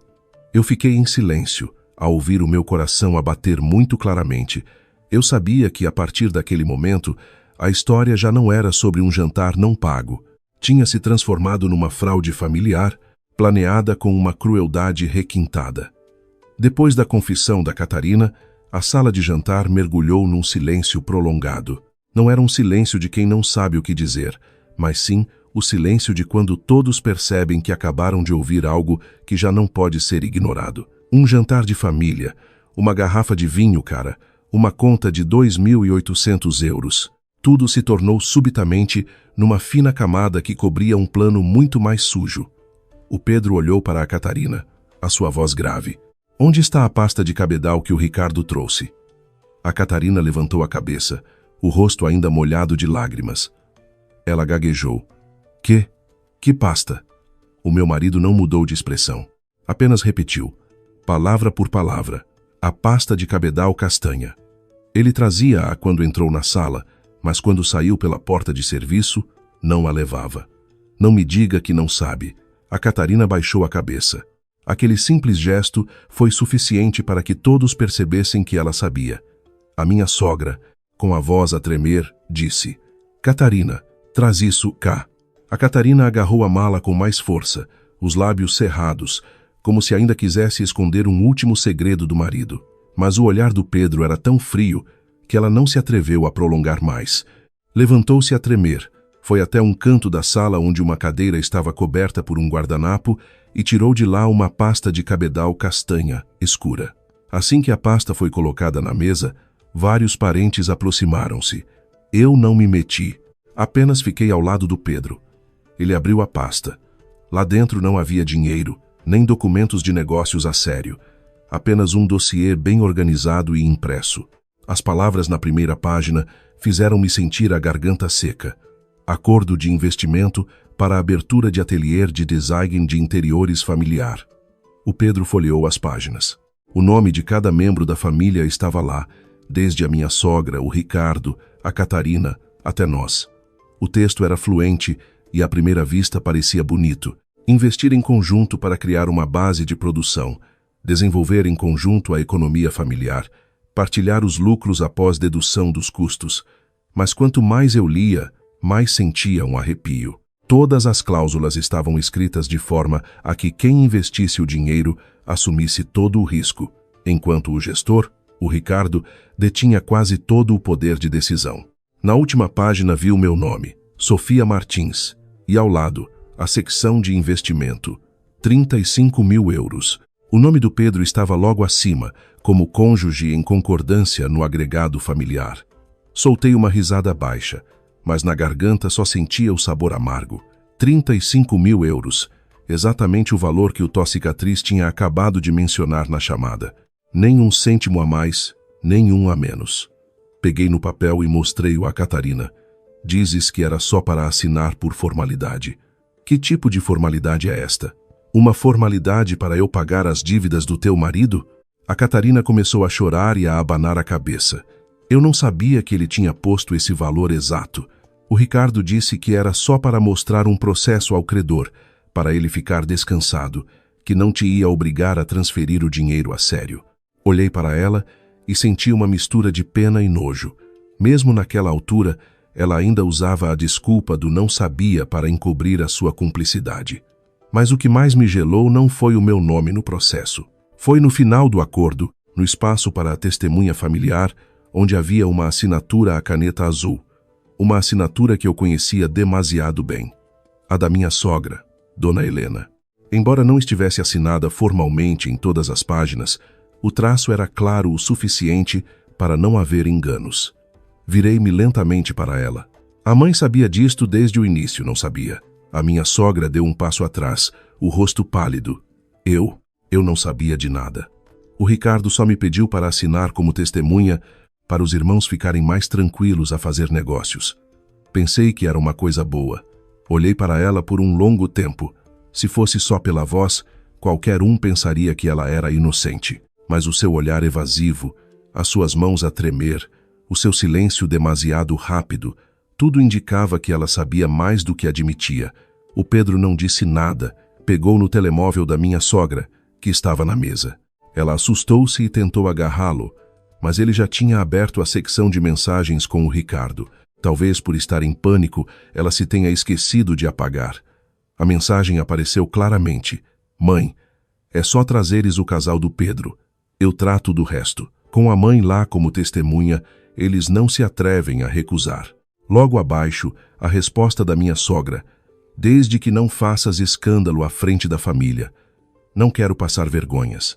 A sala ficou em silêncio absoluto. Um tio do meu marido suspirou e sentou-se bruscamente numa cadeira. Os que antes defendiam a minha sogra agora não conseguiam abrir a boca, porque naquele momento ela já não era a mãe idosa enganada pelo filho. Ela tinha metido um pé na armadilha, só que pensava que a armadilha ia cair sobre mim e não sobre toda a família. A minha sogra desatou a chorar, não como antes, ao telefone. Desta vez o choro era seco, uma mistura de medo e humilhação. Eu só pensei que era para os irmãos fazerem negócios juntos. Não sabia que ele ia usar o dinheiro para pagar dívidas. Não sabia que ia dar nisto. Ouvia e sentia o coração gelado. Disse lentamente. A mãe não sabia, ou não quis saber, porque achou que o meu dinheiro era o mais fácil de tirar. A frase engasgou-a. Foi então que o Pedro se irritou de verdade. Olhou para a mãe, a voz a tremer, mas cada palavra muito clara. Mãe, empurras a minha mulher para uma armadilha e ainda chamas a isso amor à família? Se a Sofia estivesse aqui esta noite, se ela fosse pressionada pela família toda a assinar, a mãe tê-la-ia defendido? A minha sogra baixou a cabeça, sem responder. O seu silêncio foi a resposta mais dolorosa. Um tio mais velho levantou-se com uma expressão pesada. Olhou para a minha sogra, depois para a Catarina, para o dossiê na mesa. Por fim disse, isto já não é sobre um jantar. Isto é uma fraude familiar. A frase foi como um carimbo em todo o caso. Ninguém podia refutar, ninguém podia defender. Virei-me para o gerente do restaurante. Naquela altura, ele também já tinha percebido que estava perante algo muito mais grave do que uma conta por pagar.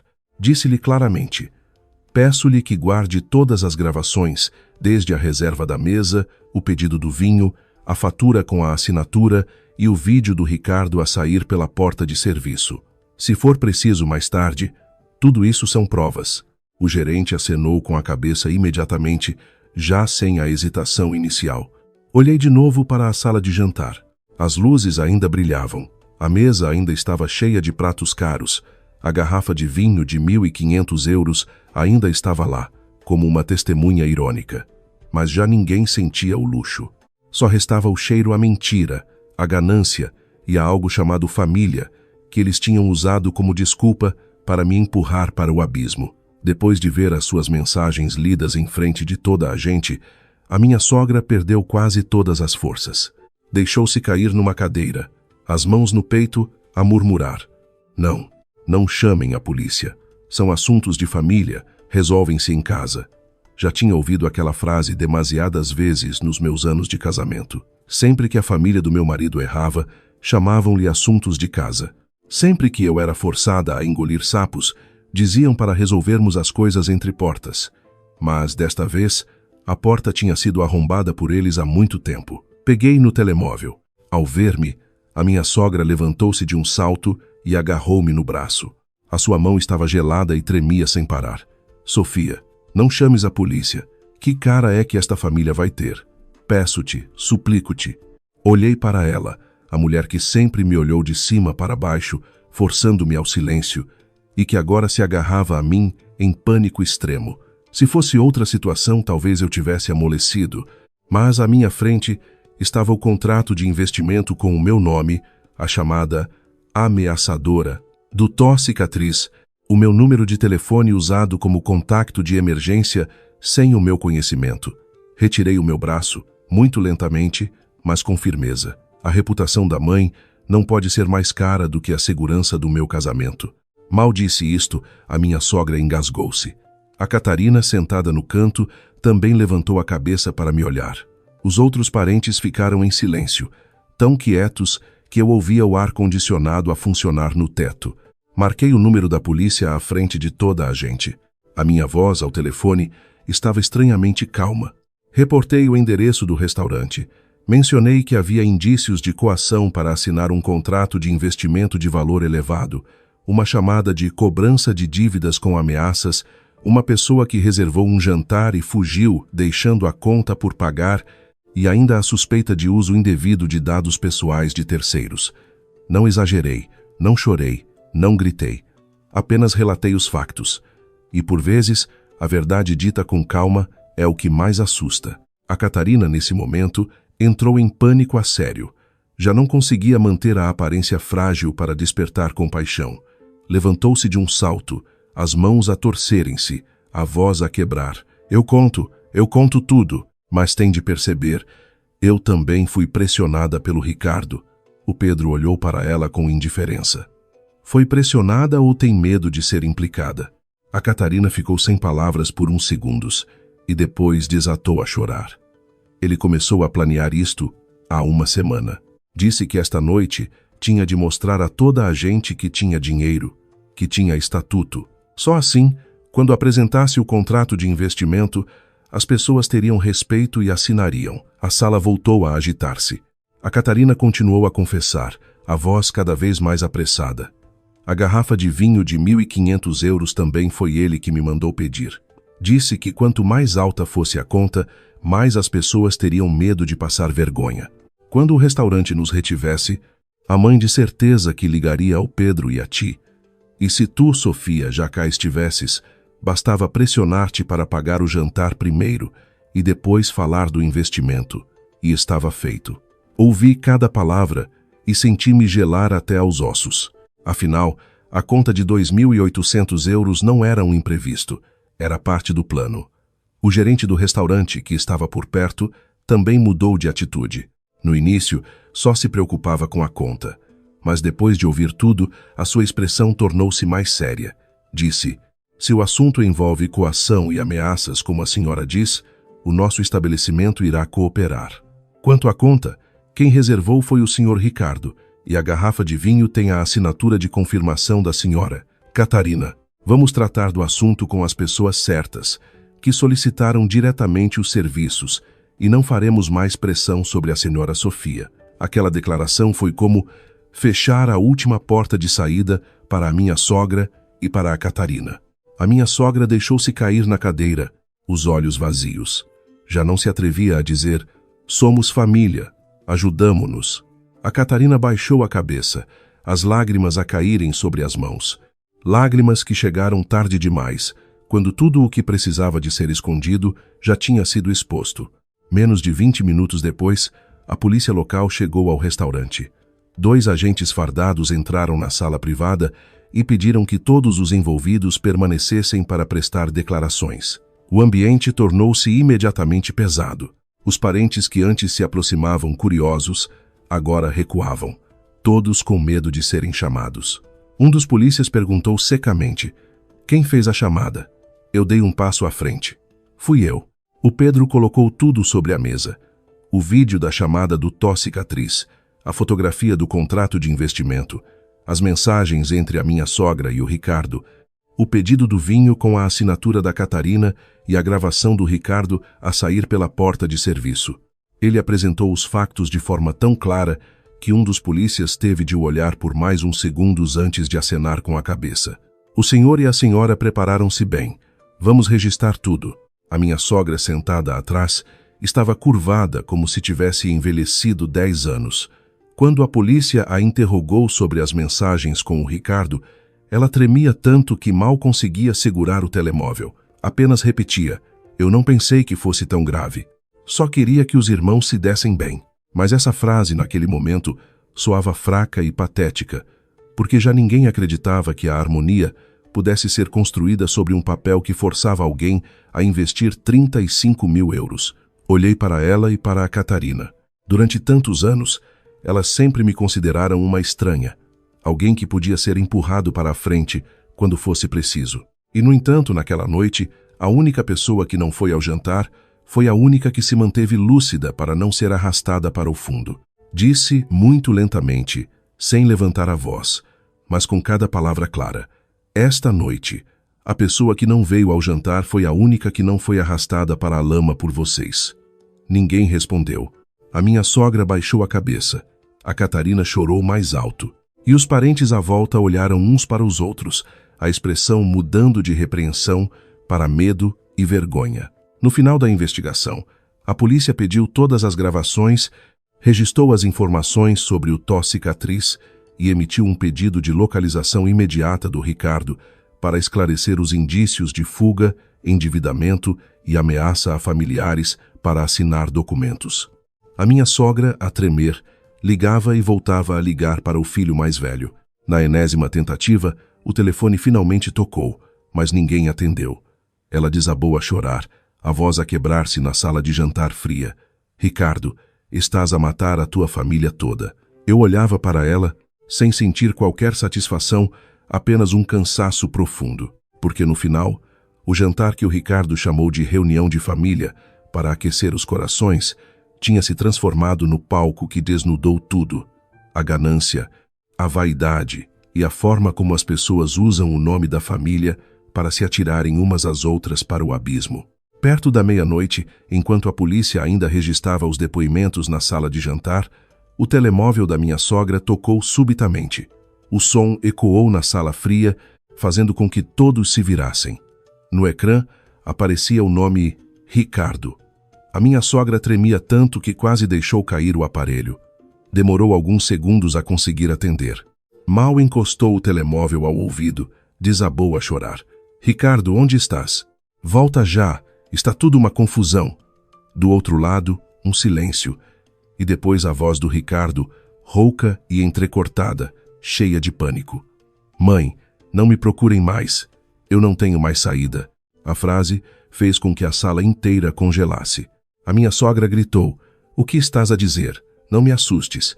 Mas o Ricardo não a ouvia. Riu-se, um riso seco, amargo e assustador. Se me levarem ao limite, eu atiro-me da ponte e acabo com tudo.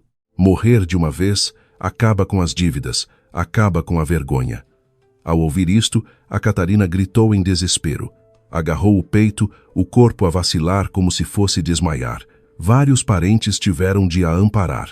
A minha sogra chorava tanto que o seu rosto se contorcia, chamando o nome do filho repetidamente.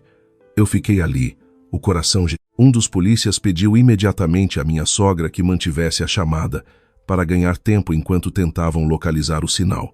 Poucos minutos depois, determinaram que o Ricardo estava perto de uma ponte sobre o rio, nos arredores da cidade. Ninguém discutiu mais nada.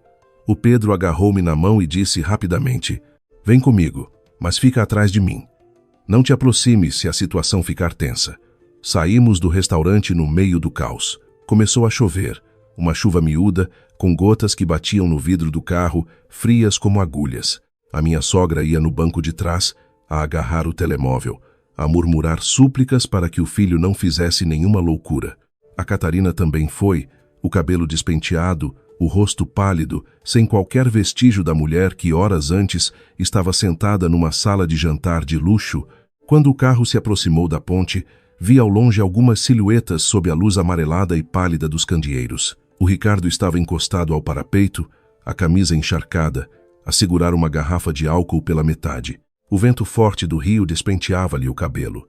Ele não se parecia em nada com o homem generoso que, no início da noite, erguia o copo e dizia: "A família é o mais importante." Assim que viu o Pedro a sair do carro, o Ricardo virou-se bruscamente, os olhos vermelhos e injectados. Gritou, com a voz a falhar: "Estás satisfeito agora? Queres que eu morra para não teres de pagar as dívidas, não é?" A minha sogra tentou correr para o abraçar, mas a polícia deteve-a. Um agente disse em voz baixa, mas firme: "Minha senhora, não o provoque mais. Deixe que uma pessoa calma fale com ele." O Pedro ficou a alguns metros do irmão. Não se apressou, não gritou. Na noite chuvosa, a sua voz soou grave, fria, mas segura. "Se queres morrer, pensa primeiro no Tiago." O Ricardo parou. Apenas um nome, mas que claramente tocou no ponto mais sensível daquele homem em pânico. O Pedro continuou, cada palavra lenta, como se a atirasse contra a chuva. "Aguentas que o teu filho cresça e as pessoas lhe apontem o dedo a dizer que o pai dele abandonou a mulher e o filho para fugir às dívidas? Aguentas que a Catarina tenha de criar o filho sozinha, a pagar a montanha de dívidas que deixaste e a carregar para o resto da vida a fama de ser uma mulher que tem marido, mas vive como viúva?" Ao ouvir aquilo, a Catarina desatou a chorar. A minha sogra deixou-se cair, cobrindo o rosto com as mãos. O Ricardo apertou a garrafa com força. Vi a sua mão a tremer. A agressividade no seu rosto começou a rachar, revelando um medo genuíno. Ele olhou na direção da Catarina, depois para o chão molhado da ponte, os lábios a moverem-se sem som. Pela primeira vez desde o início da história, senti que o Ricardo não estava a representar. Ele estava a desmoronar-se a sério. Mas o desmoronamento de alguém como o Ricardo nunca é apenas arrependimento. Traz sempre algo mais por trás. Quando todos pensavam que ele tinha amolecido, ele levantou a cabeça de repente, o rosto coberto de lágrimas e chuva. Apontou para a mãe e gritou uma frase que deixou todos emudecidos. "Não fui eu o primeiro a pedir esse dinheiro emprestado." A ponte inteira pareceu emudecer por um instante. Até o som da chuva pareceu diminuir. A minha sogra levantou a cabeça, o rosto pálido. A Catarina parou de chorar a meio. E o Pedro ficou imóvel, o olhar a mudar completamente. Olhei para o Ricardo, o coração a bater forte no peito, porque eu sabia que, depois daquela frase, o verdadeiro segredo da família do meu marido estava prestes a ser arrastado para fora da escuridão. Depois daquela frase, tudo ficou em silêncio.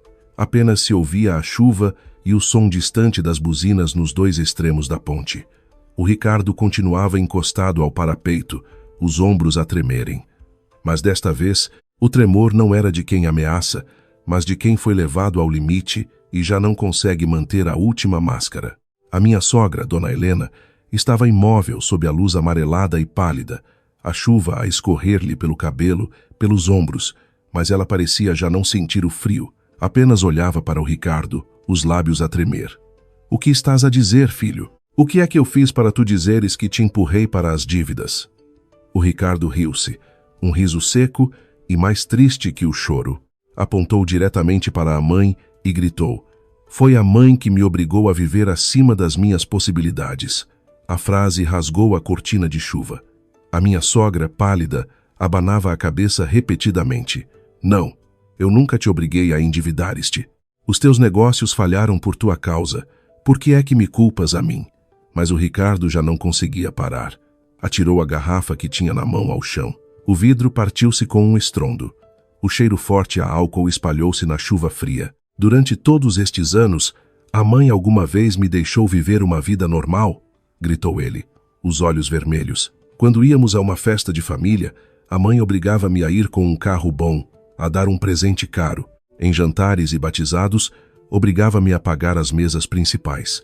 Se alguém perguntava como iam os negócios, a mãe interrompia para dizer que eu estava a fazer um grande projeto. Mal eu me queixava de falta de dinheiro, a mãe dizia que um homem que se deixa ver como um falhado envergonha a família toda. A minha sogra recuou, a cambalear. Ninguém à volta se atrevia a intervir, até a polícia mantinha a distância, observando enquanto o Pedro continuava a falar para manter a situação sob controlo. Eu estava atrás do meu marido, a ver aquela cena de mãe e filho a exporem-se no meio da chuva, com o coração pesado.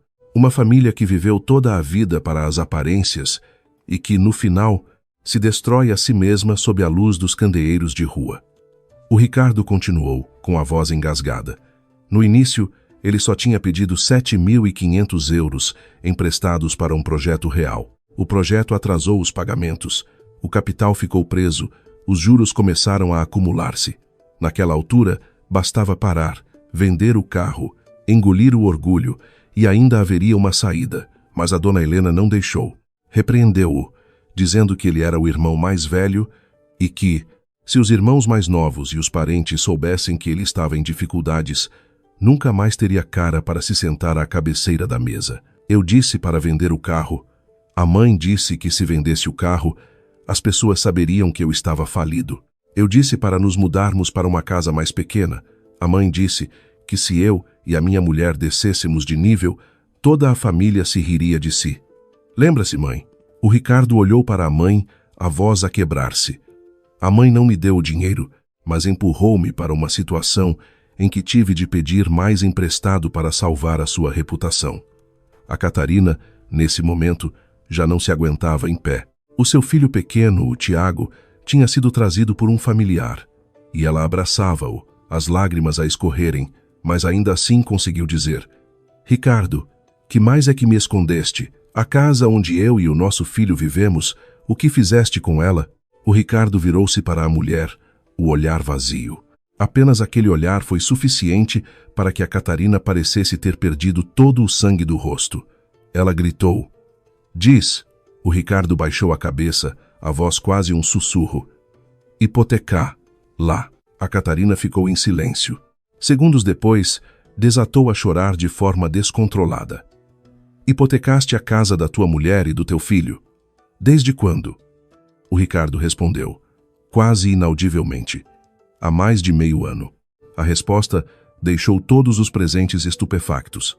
Até a minha sogra levou a mão ao peito, como se não acreditasse que o seu filho mais velho tinha secretamente empurrado a sua própria família para a beira do abismo. Olhei para o pequeno Tiago, encolhido atrás de uma tia, os olhos abertos, a olhar para os adultos com confusão.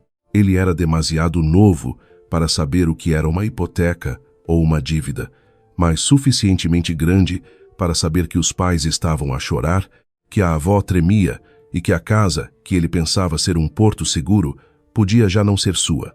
Naquele momento, senti o coração apertar. Os adultos erram, mas as crianças são sempre as primeiras a apanhar os cacos. Quando pensei que as coisas não podiam piorar, o Ricardo levantou a cabeça e olhou para mim e para o Pedro. Um sorriso amargo apareceu-lhe nos lábios. Vocês pensam que são inocentes? Pensam que era só eu que queria sacar dinheiro ao meu irmão? Dito isto, tirou o telemóvel do bolso, abriu uma gravação de áudio com as mãos a tremer e atirou-o na minha direção. O telemóvel deslizou pelo chão molhado e parou perto dos pés do Pedro. Baixei-me para o apanhar. O ecrã ainda estava aceso. O Pedro carregou no play. No meio da chuva, a voz da minha sogra ecoou, assustadoramente clara. Se conseguirmos que o casal do Pedro assine o papel, Salvamos a família toda. A Sofia tem dinheiro. Basta um pouco de pressão de toda a gente. Ela não se atreve a fazer grande coisa, a seguir a voz do Ricardo. E se ela não assinar? A dona Helena respondeu: comigo lá, com a família toda lá. Achas que ela se atreve a fazer-me passar uma vergonha? Fiquei paralisada. Embora já tivesse visto as mensagens e soubesse que a minha sogra não era completamente inocente, ouvir a sua própria voz a dizer aquelas palavras ainda me gelou o coração. Não por surpresa, mas porque, no fundo, ainda me doía perceber que, aos olhos da minha sogra, eu nunca fui uma nora. Fui apenas alguém com dinheiro, que podia ser encurralada pela vaidade e pela moral. O Pedro pegou no telemóvel, a sua mão tão apertada que os nós dos dedos ficaram brancos. Virou-se para a mãe. O seu olhar foi algo que não esquecerei. Já não era apenas raiva, era uma desilusão tão profunda que quase o deixou sem palavras. Ouça a sua própria voz, mãe, disse ele lentamente. Está a salvar a família ou a vender a sua nora e o seu filho? A dona Helena caiu de joelhos no meio da chuva.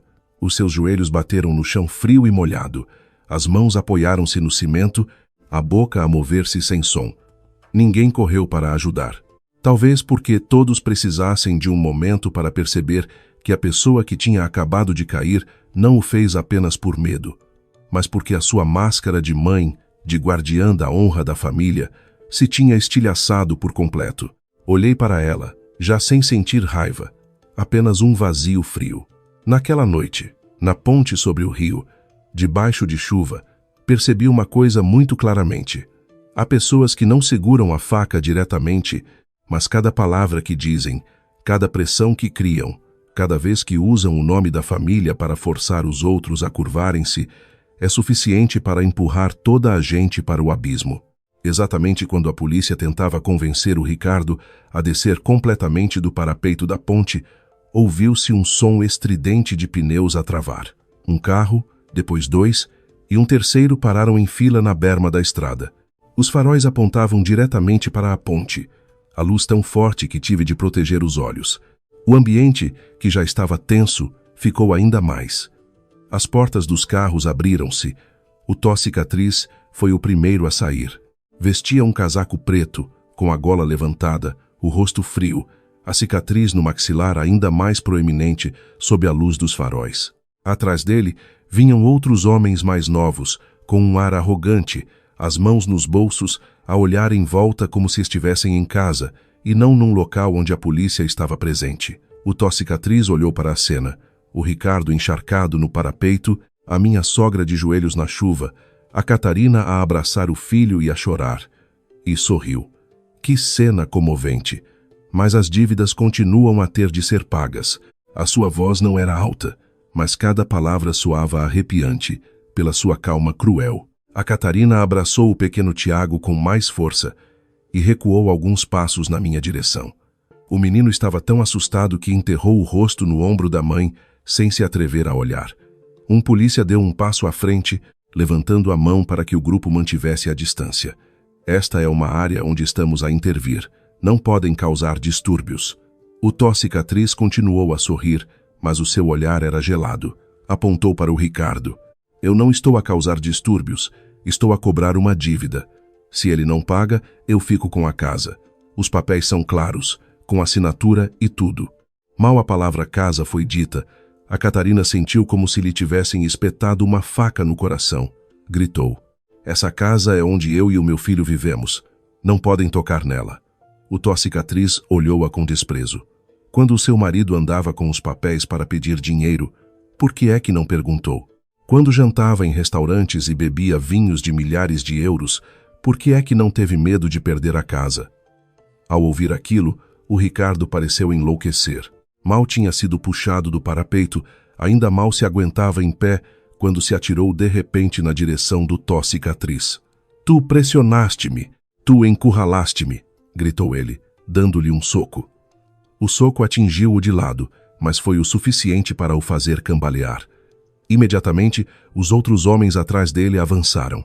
Tudo aconteceu em segundos. O trânsito na ponte parou, as buzinas soavam, os curiosos paravam para ver, alguns a filmar com os telemóveis.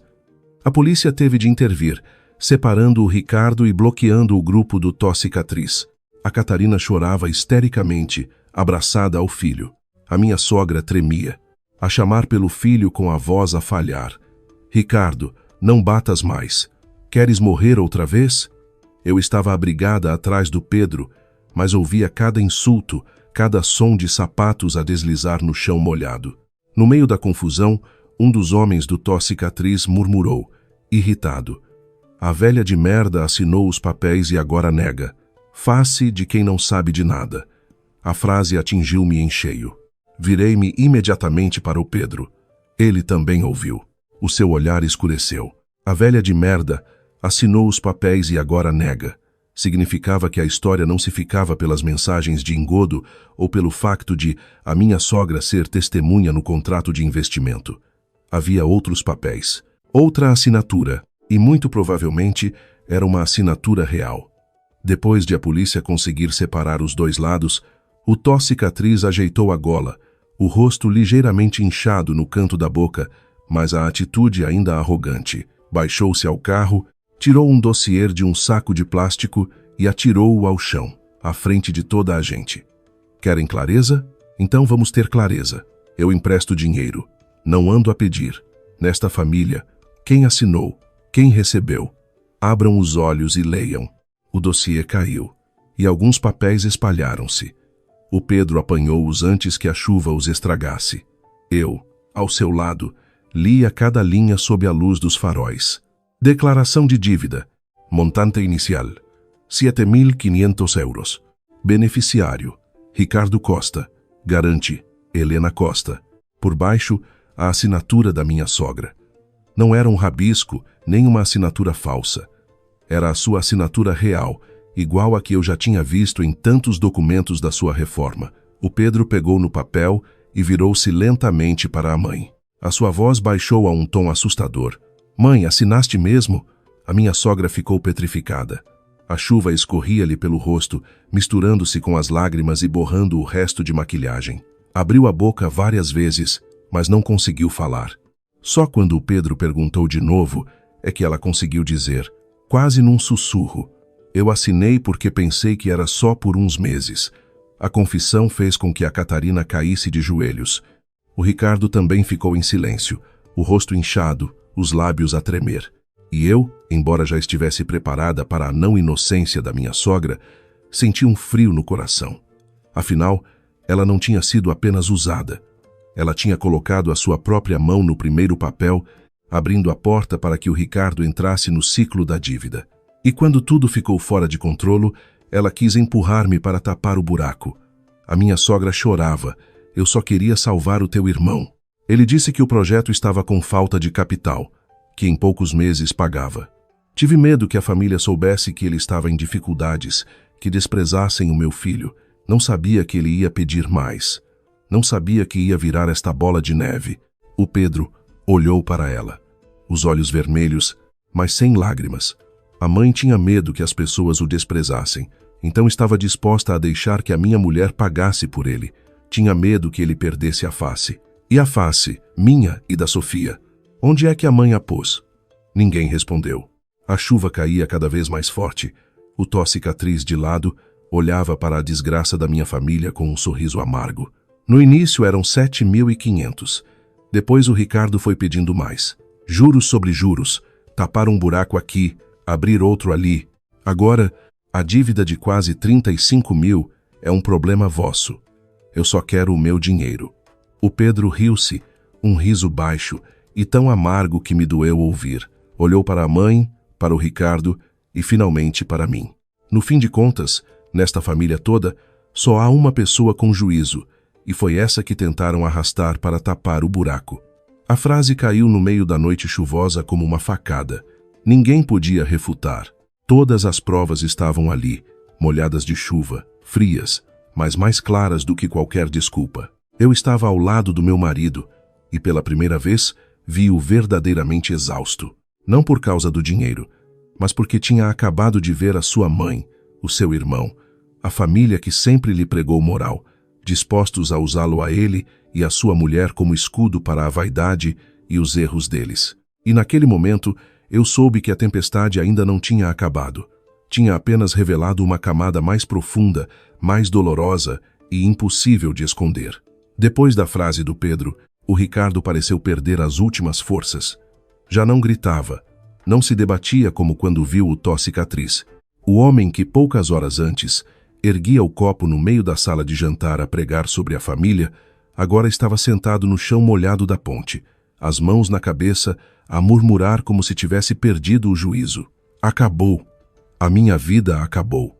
A minha sogra, sentada perto, tremia. Queria aproximar-se do filho, mas parecia não ter coragem de lhe tocar. Talvez, pela primeira vez na vida, ela visse o filho mais velho, que sempre considerou o orgulho da família, cair tão baixo. Mas o mais amargo é que ela própria ajudou a empurrá-lo. A Catarina, abraçada ao Tiago, estava encostada à barreira de proteção, o cabelo molhado colado ao rosto, a maquilhagem escorrida, revelando um rosto exausto e desesperado. Olhou para o Ricardo, a voz rouca de tanto chorar. Levaste-nos a mim e ao nosso filho para o inferno. Sabes disso? Já não temos casa. Estamos cheios de dívidas. E o nosso filho tem de estar aqui a ver o pai ser cobrado como um criminoso. Alguma vez pensaste em nós? O Ricardo levantou a cabeça e olhou para a mulher. Nos seus olhos havia arrependimento, mas ainda se misturava com a teimosia de quem está habituado a culpar os outros. Ele murmurou: eu também fui pressionado. A Catarina interrompeu-o, o choro a explodir em dor. Quem te pressionou a abrir um vinho de 1.500 euros? Quem te pressionou a pôr o meu nome e o do teu irmão num contrato de investimento? Quem te pressionou a hipotecar a casa sem dizer nada à tua mulher? As perguntas caíam, uma atrás da outra, sem resposta. O Ricardo baixou a cabeça, as mãos a apertar o cabelo. Um polícia aproximou-se, a voz séria, mas não agressiva. Senhor Ricardo, o mais importante agora é cooperar. Quanto mais fugir, mais grave a situação se torna. Os empréstimos, os credores, os documentos, têm de explicar tudo claramente. Ao ouvir a palavra cooperar, o Ricardo levantou a cabeça de repente, o pânico nos olhos. Talvez só naquele momento ele tenha percebido que o assunto já não era apenas uma humilhação familiar. Tinha chegado à esfera legal, aos papéis, aos credores, às ameaças e ao plano para forçar a família a pagar. De repente, levantou-se tão depressa que ninguém o conseguiu impedir. Não, eu não vou a lado nenhum, gritou ele, correndo na direção de uma mota estacionada na berma da ponte. Provavelmente, a mota com que tinha chegado. O Tó-cicatriz, que estava perto, sorriu de lado. Os polícias reagiram imediatamente. Mas antes que o pudessem deter, uma pequena sombra atravessou a chuva. O pequeno Tiago correu e abraçou-se à perna do pai. Tinha pouco mais de 6 anos. Era pequenino, o casaco fino encharcado, as mãos pequenas a agarrarem-se às calças do Ricardo, como se, ao soltá-las, o pai desaparecesse para sempre. Ele soluçava. A voz infantil a quebrar-se no meio da noite. Pai, não me deixes. Eu não preciso de uma casa grande, só preciso que voltes para casa. A ponte inteira ficou em silêncio. Até o Tó-cicatriz não disse nada. Por alguns segundos, o Ricardo ficou parado, o pé ainda virado para a mota, mas o corpo petrificado. Baixou-se e olhou para o filho. O menino levantou o rosto, a chuva e as lágrimas misturadas, os olhos vermelhos de medo. Voltou a dizer, mais baixo, mas com mais dor: Pai, não morras e não fujas mais. Os meus amigos não precisam de saber que és rico. Virei o rosto por um instante. Aquelas palavras inocentes apertaram-me o peito. Os adultos podem construir uma vida inteira de vaidade, de gabarolices, de status, mas uma criança só precisa de um pai que não a abandone no meio da chuva. O Ricardo ajoelhou-se lentamente em frente do filho, abraçou-o e começou a chorar como uma criança. Já não havia o ar de irmão mais velho, nem a voz generosa, nem a máscara de sucesso. Havia apenas um homem derrotado, a abraçar o filho no meio da ponte, a chorar tanto que os ombros lhe tremiam. O Pedro aproximou-se. Desta vez, a sua voz já não era tão fria, mas cada palavra era pesada e clara. Erraste por vaidade, erraste por ganância, erraste por pensar que, ao arrastares os outros para baixo, tu subirias.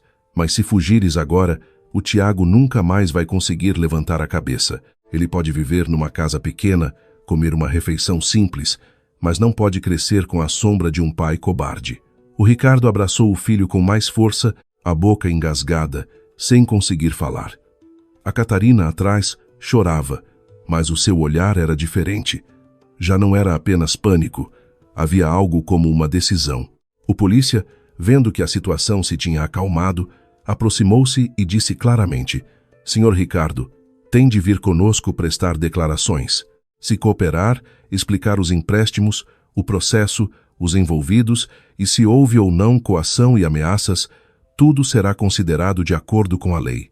Mas se fugir, só vai piorar a sua situação." Ao ouvir isto, a expressão do Tó-Cicatriz também mudou. No início estava arrogante, mas quando a polícia lhe pediu todos os documentos de empréstimo, as taxas de juro, os métodos de cobrança e quem participava nas cobranças, ele baixou o tom. "Eu só quero o meu dinheiro de volta. Se a família cooperar, podem pagar aos poucos. Eu não quero fazer disto um grande caso." O Pedro olhou-o friamente. Quando fez a videochamada a ameaçar pendurar a nota de dívida, não falou com tanta calma. O Tó-Cicatriz cerrou os lábios, sem responder. A arrogância com que tinha chegado já se tinha dissipado em grande parte, porque ele sabia que se o caso fosse registrado na íntegra, não seria só o Ricardo a ter problemas. Toda a rede de empréstimos com juros altos e ameaças poderia ser desmantelada. Quando parecia que as coisas se estavam a acalmar, a Catarina falou de repente. A sua voz ainda tremia, mas desta vez era muito clara. "O Ricardo ainda tem dinheiro escondido." O Ricardo levantou a cabeça, o rosto a mudar de cor. "Catarina, cala-te!" A Catarina olhou para o marido, os olhos vermelhos, mas já não desviou o olhar. "Eu já me calei o suficiente. Foi por me calar que o nosso filho teve de estar aqui a chorar debaixo de chuva." Virou-se para a polícia e disse, palavra por palavra: "Ele tem mais de 10 mil euros numa conta em nome de um conhecido no estrangeiro. Disse que era para uma emergência, um plano de fuga. Eu sei a palavra passe porque, uma vez, ele estava bêbado e abriu o telemóvel à minha frente." A frase deixou todos emudecidos. O Ricardo olhou para a mulher como se fosse uma estranha. Talvez ele nunca tivesse imaginado que a mulher que, no restaurante, se ajoelhou a chorar para que os outros salvassem o marido, seria agora a pessoa a revelar o seu último segredo. A Catarina abraçou o filho, a voz engasgada, mas firme. "Tu tinhas um plano de fuga para ti. E para nós, mãe e filho, deixavas as dívidas. Hoje, se eu continuasse a esconder isto, aí sim, estaria a falhar ao meu filho." Olhei para o Ricardo. Pela primeira vez, nos seus olhos não havia espaço para desculpas. Todas as suas rotas de fuga, desde a ponte, a mota, até ao dinheiro escondido, tinham sido bloqueadas pelo seu próprio filho e pela mulher que ele pensou que podia deixar para trás. E eu soube que, depois daquela noite, independentemente de como as coisas se resolvessem, a imagem do irmão mais velho bem-sucedido do Ricardo tinha morrido de vez, debaixo daquela chuva. Depois daquela noite, o Ricardo foi levado para prestar declarações e explicar todos os empréstimos, os papéis que assinou, as pessoas envolvidas e o acordo de investimento que pretendia colocar à nossa frente. O assunto já não era um jantar de família com uma conta por pagar, nem uma discussão entre parentes. Tornou-se uma cadeia de erros com documentos, provas, pessoas ameaçadas e indícios de um plano para arrastar familiares para assumirem uma dívida que não era deles. O Tó-Cicatriz e os seus homens também perderam a arrogância. Quando a polícia começou a questionar os métodos de cálculo dos juros, as formas de cobrança, as chamadas de intimidação e o envolvimento de familiares para criar pressão, ele baixou rapidamente o tom. Pessoas como ele estão habituadas a ver os outros com medo, a recuar. Mas naquela noite, tudo foi gravado, palavra por palavra. Há coisas que na escuridão são assustadoras, mas quando trazidas à luz, também tremem perante a lei. A minha sogra acabou por ter de vender um pequeno terreno que guardava para a sua velhice. O terreno não chegou para pagar tudo, mas foi suficiente para suster parte da onda de dívidas que se aproximava. No dia em que assinou a venda, o Pedro contou-me que ela ficou sentada durante muito tempo na varanda, a olhar para o pátio vazio. Era ali que durante anos ela se sentava a beber chá, a gabar-se aos vizinhos de que o filho mais velho era um grande empresário, que a sua família tinha sorte, que os seus descendentes não eram inferiores a ninguém. Agora, esse mesmo lugar testemunhava-a a vender silenciosamente a última coisa que tinha guardado para a sua velhice. O Ricardo, depois do choque daquela noite, também não teve mais como fugir. Vendeu o carro, o relógio, os objetos que usava como fachada para a sua imagem de sucesso. As reuniões de trabalho sucederam-se. Os empréstimos escondidos da mulher foram sendo revelados. No início, ele ainda baixava a cabeça, suspirava como quem foi encurralado. Mas só quando a Catarina levou o Tiago para a casa dos pais dela é que ele ficou verdadeiramente em silêncio. A Catarina não se divorciou de imediato. Disse à minha sogra que precisava de tempo, de afastar o filho do barulho, dos boatos e da sombra pesada da dívida que pairava sobre eles, e disse uma frase que nunca mais esqueci. Eu não quero que o Tiago perca o pai, mas também não quero que ele cresça a pensar que os homens podem errar e depois de chorarem são perdoados. Ao ouvir isto, senti mais compaixão do que raiva por ela, porque naquela frase havia o cansaço de uma mulher enganada e o amor de uma mãe que ainda queria dar ao filho o caminho menos doloroso. A família mudou de atitude de forma amarga e rápida. Os que antes elogiavam a competência do Ricardo, que brindavam ao irmão mais velho responsável, agora referiam-se a ele com abanões de cabeça e suspiros. Alguns vídeos daquela noite na ponte, filmados por transeuntes, espalharam-se por grupos locais. Ninguém dizia nada diretamente, mas todos sabiam que se falava nas costas. A reputação que a minha sogra e o Ricardo tanto se esforçaram por manter durante anos acabou por se estilhaçar da forma mais ruidosa possível. Eu não me senti feliz com isso. Sinceramente, não. Às vezes, penso que, se eles tivessem começado a viver com mais verdade um pouco antes, se tivessem dito nossa família está a passar por dificuldades um pouco antes, se tivessem curvado a cabeça perante a realidade um pouco antes, talvez as coisas não tivessem chegado tão longe. As pessoas podem empobrecer, podem vender os seus bens, podem recomeçar numa casa mais pequena, com uma refeição mais simples. Mas quando se habituam a usar a vaidade para esconder as dívidas e as boas palavras para esconder a verdade, quanto mais tempo o fazem, mais profundo se torna o buraco.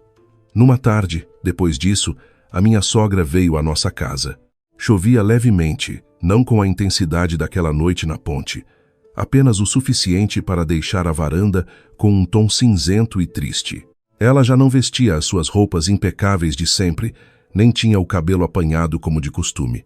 Trazia um pequeno saco de fruta e ficou à porta durante muito tempo antes de tocar a campainha. O Pedro abriu a porta. Mãe e filho olharam-se, sem dizer nada. Eu, atrás, vi os ombros dela a tremerem. Só um bom bocado depois é que ela entrou, pousou o saco de fruta na mesa e sentou-se na ponta do sofá, como uma estranha. A mulher que me disse que uma nora tem de saber o seu lugar, que via o meu silêncio como um dever, agora estava de cabeça baixa. Com a voz rouca disse, peço-vos desculpa. Apenas 3 palavras, mas eu sabia que para ela não era uma frase fácil de dizer. Ela levantou a cabeça e olhou para mim, os olhos vermelhos. Eu sempre pensei que manter as aparências era manter a família. Quem diria que afinal a estava a destruir? Pensei que eras calculista e fria. Agora percebo que, se não tivesse sido lúcida naquele dia, quem teria sido arrastada para o fundo para salvar toda a gente teria sido tu. Fiquei em silêncio por um longo tempo. Há pedidos de desculpa que, mesmo tardios, devem ser ouvidos. Mas ouvi-los não faz com que toda a dor desapareça. Eu já não a culpava com palavras duras, porque, ao olhá-la naquele momento, percebi que ela também estava a pagar um preço muito alto. Apenas disse suavemente, a família não morre por ser pobre, mãe. A família cansa-se quando toda a gente tenta viver para os outros verem. A minha sogra baixou a cabeça, os ombros a tremerem. Não chorou em voz alta, mas vi as lágrimas a caírem sobre as costas das suas mãos enrugadas. O Pedro estava sentado ao meu lado, a sua mão a apertar a minha com força. Eu sabia que ele também estava a sofrer. Afinal, era a sua mãe, o seu irmão, uma parte do seu sangue que ele sempre quis proteger. Mas, por vezes, Para salvar uma família, é preciso primeiro impedir que ela arraste mais inocentes para o fundo com ela. Naquela tarde, quando a minha sogra se foi embora, o Pedro acompanhou-a até ao portão. Eu fiquei na varanda a observá-los. A casa do outro lado da rua ainda estava iluminada. A chuva ainda caía levemente. Tudo parecia estranhamente normal por fora. Mas eu sabia que, depois de uma tempestade, nada volta a ser como antes. As pessoas apenas aprendem a caminhar sobre os cacos, com mais cuidado, com mais verdade e com menos vontade de magoar os outros. Na noite em que a minha sogra me ligou 35 vezes, se eu não tivesse ouvido o meu marido e ficado em casa, se eu tivesse entrado naquele jantar com a mentalidade de uma nora que tem medo de desagradar, talvez quem tivesse sido arrastada para o fundo naquele dia teria sido eu. Ao pensar nisso, ainda sinto um arrepio.